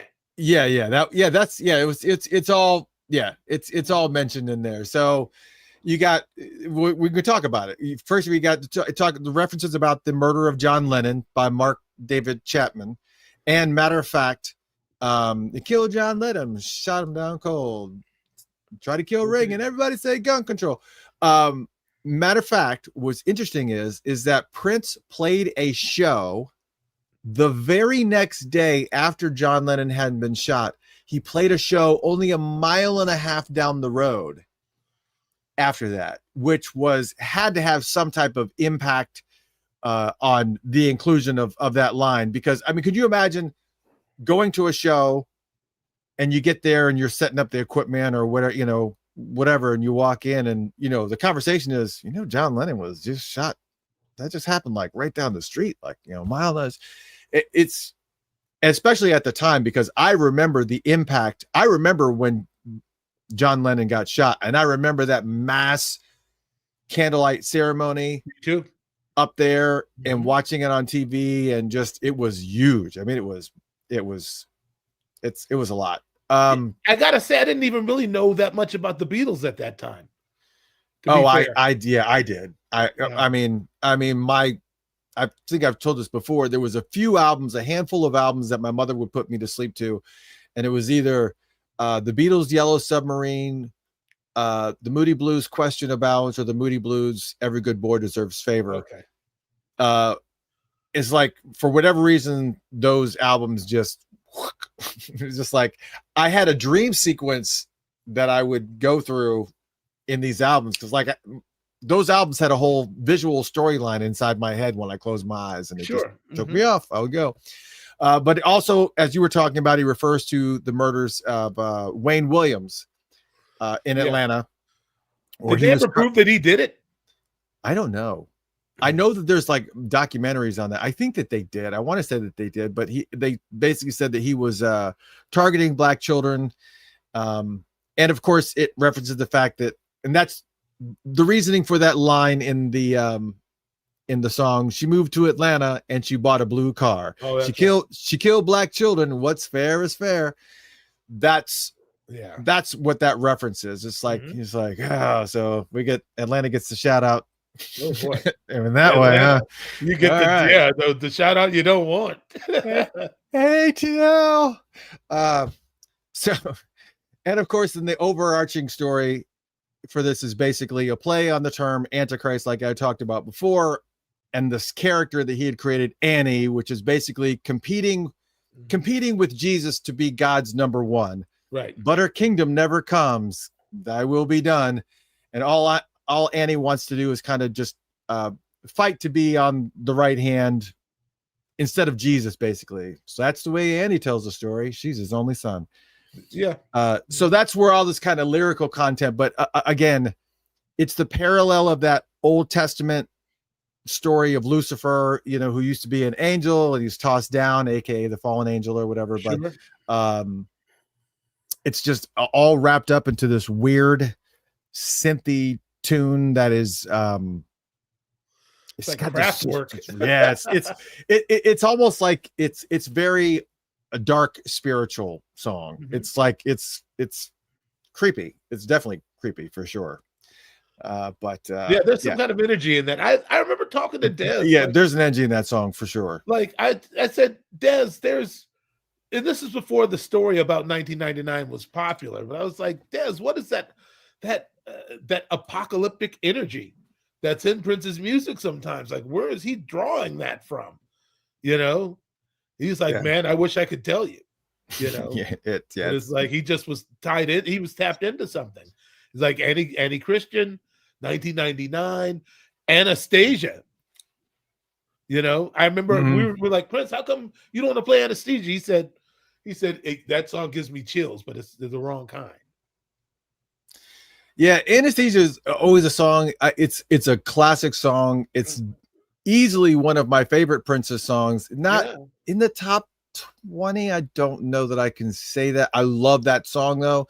And I think one of the reasons why is because the song is how polarizing it is, with the way that it starts out with have you ever been so lonely, boy or girl, whatever. But then later on in the song, it's God is love. It's just it's this polar. The song is really kind of polarizing to me because it's talks about one side, but in the same note, it's got this other. And that's one of the things for me with Prince is trying to kind of separate my Christian beliefs and my spirituality, and being able to kind of accept the song for what he's saying and accept the song for the message that he's trying to get out, and trying to read between the lines, which he did a lot of double entendres. There's a lot of that type of stuff that, you're just like, that's not what he meant this, and it didn't mean that. And Thunder is another one. Right. It's like, okay, Prince, I know what itch you're scratching, but it's like, there's a dissonance in my spirit. I don't know how else to explain it, y'all. And I'm not trying to be dogmatic or overly, religious, because I'm not even really on that anymore. You know, like I really consider myself to be I lead a Christ-centered life. That's different than signing my life away to something I don't necessarily understand. Right. Yeah. Understood. And all right, so let's close it out because we only have one more song to go, and that is, and everybody's favorite is called "Jack You Off." Now, that's right.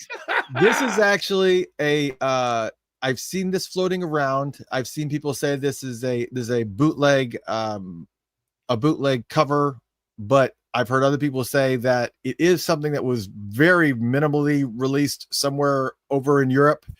Either way, someone went through the process of creating a cover for it. So there it is. There it is. Yeah. Do I need to put the scroll up again? You might need to. How do you like that? All right, I guess I got to put the scroll up again. I was talking to Fink one time about this song. He's like, well, the first time, we were just talking about, I was like, did any of Prince's sensationalism rub you the wrong way? He was like, no, I was pretty open-minded. He said the only time I really kind of had a question was I asked Prince, I said, so the name of the song is Jack You Off. And Prince said, yes. And I think Matt said, he says, that's going to cause a lot of talk. That's going to, really. And Prince said, I know, that's the point. And walked out. Yes, that's the point. And obviously you can't really, there's not a whole bunch to say here. This is technically a full band affair on this song, which is why it sounds as a little bit more livelier than others. Cause you can hear, at least, when Prince is playing all the instruments, you can hear like a certain consistency, a certain thread. Yes. A certain thread all the way through, a very specific identity. And with Jack You Off, you can hear the different influences. And of course, those influences in this case are Bobby Z on drums, Lisa Coleman on those background vocals and keyboards, and Dr. Fink on keyboards as well. Yeah, and it feels different.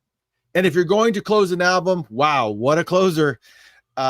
It's straight across. There's no hidden agenda in this song. It is all about public masturbation. And it's just thought I'd take you to a movie show and sit in the back, and I'll take you to a restaurant. And if you're not hungry, I'll John Fields asked me, he said, why was Prince obsessed with the 50s?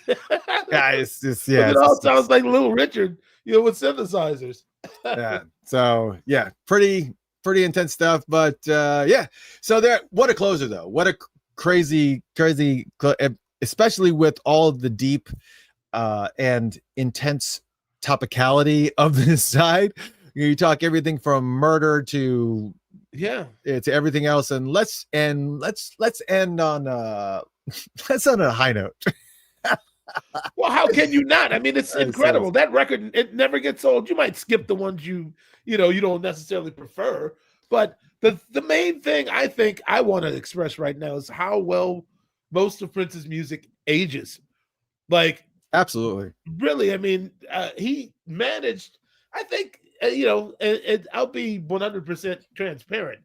When they started talking about the box set for Diamonds and Pearls, I was like, that might not be a good idea, because by that time we were using a lot more like stock programmed keyboards like that everybody else had. Like, we found other ways to be different, but I thought that overall texture was going to really make that music sound dated. You know what I mean? Right. Like that age of the shiny, the Korg M1, the DX, it was still kind of primitive, but once we got into the 90s and he was using like the T3 and so on and so forth, I was like, that might not age so well, that part, but I gotta say, I wasn't nearly as put off as I thought I would be. And speaking of which, by the way, I meant to congratulate you also because 2 days ago on October 12th was the 33rd anniversary of the Symbol album. I don't know if you're aware of that. I was not. Yeah, so we didn't do a show 2 days ago. We're doing it now, and controversy just happened to land on this day. It's a much easier album to cover than the Symbol album. The Symbol album deserves a kind of whole thing. No, again, this is more agitation, but I got it. I mean, Dirty Mind was a little too raw for me when I was a kid. Controversy was bringing me along, man. And by the time I heard 1999, I understood what he was trying to say to a certain degree. Yeah, man, absolutely. Well, let me just say, I hope you guys had an amazing time. I'm sorry we ran a little bit over. For those who are new to the show, I'm Mr. Christopher. This is my illustrious co-host, Mr. Michael Bland, who you may know from a variety of MPG records for sure. And we'll probably do a free-for-all next week. I'll have to kind of look to see how things shake out. We definitely will probably do a show next week, but I will tell you that 2 weeks from now, for those that did not tune in at the beginning of the show, 2 weeks from now on October 28th, we welcome the one, the only Lisa Coleman will be here. It's incredible, isn't it? Yeah.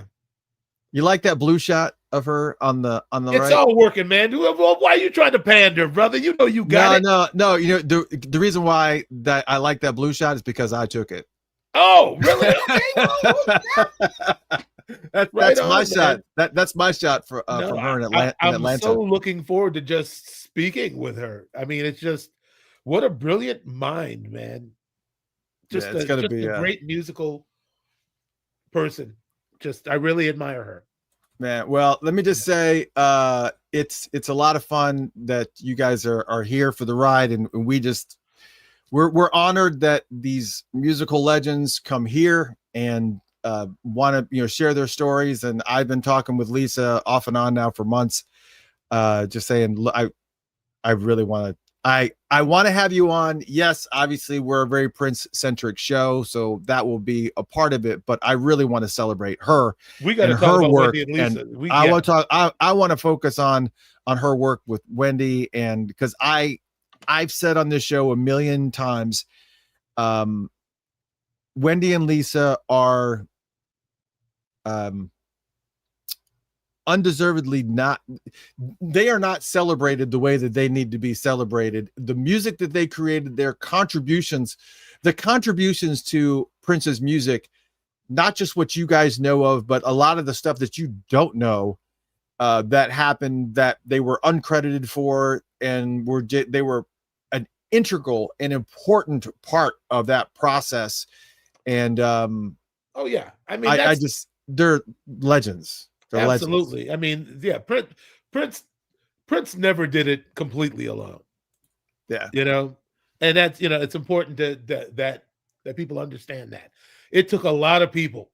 A lot of moving parts. A lot of moving parts. Maybe Prince was at the end of it all, the decider of what was going to actually, reach the public, but he resourced Wendy and Lisa like he resourced me and Sonny, more or less.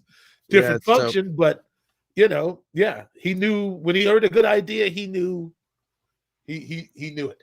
Yeah. Well, as it stands, I see some of the comments. As it stands, it's going to be just Lisa. If Wendy wants to come on, I've been wanting to have Wendy and Lisa on the show forever, but I can tell you that Lisa is going to be amazing, and she agreed to come on. And I have no problem giving her flowers and I told her, I said, I pre-warned her. I said, I'm going to do my best to not fangirl over Eroica. I said, I'm going to do everything I possibly can to not fangirl over that album. Obviously with Fruit at the Bottom is legendary too. But I mean, dude, Girl Brothers. I was just listening the other day to oh man, come on. It's credible. I can't wait to have Lisa on the show. So October 28th, put it in your calendars. Yes. October 28th. And we'll see you again. Michael, good to see you again, man. It was a minute. Yeah, I got you, man. And it was a rough day, man. I know you've been swamped recently also, but it's a lot. It's good to see you, man. And I can't think of anybody else I'd rather chop it up with on this day about music. Music is my life. It's so important.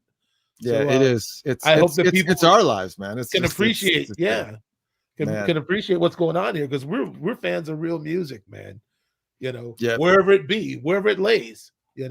And thank you guys for coming every Tuesday and geeking out with us. And we hope you guys love it, and that you keep coming back. That's what's important. And of course, I neglect to say this every single time. Please click on the subscribe button somewhere down there. Click on the like button. Whatever you see. If you see the subscribe button on YouTube, please click subscribe. Please click follow, like, all that stuff. Please do it. It's really, really important for the show. And of course, even more importantly, make sure that you support us on Patreon. Go to patreon.com/Funkatopia. There's lots of really, really cool things. Obviously you have the radio station, and you have lots of cool things that I do for people that are members. It's not just becoming a member and you're just, whatever. I make sure that I try to make sure that you guys have value in it. And thank you guys so much for everything. Hope you had a good night. We will talk to you guys soon. We'll see you next Tuesday. And of course, the Tuesday after that with Lisa Coleman. But for right now, adios, y'all. I hope you had a good time. Good night. Good night.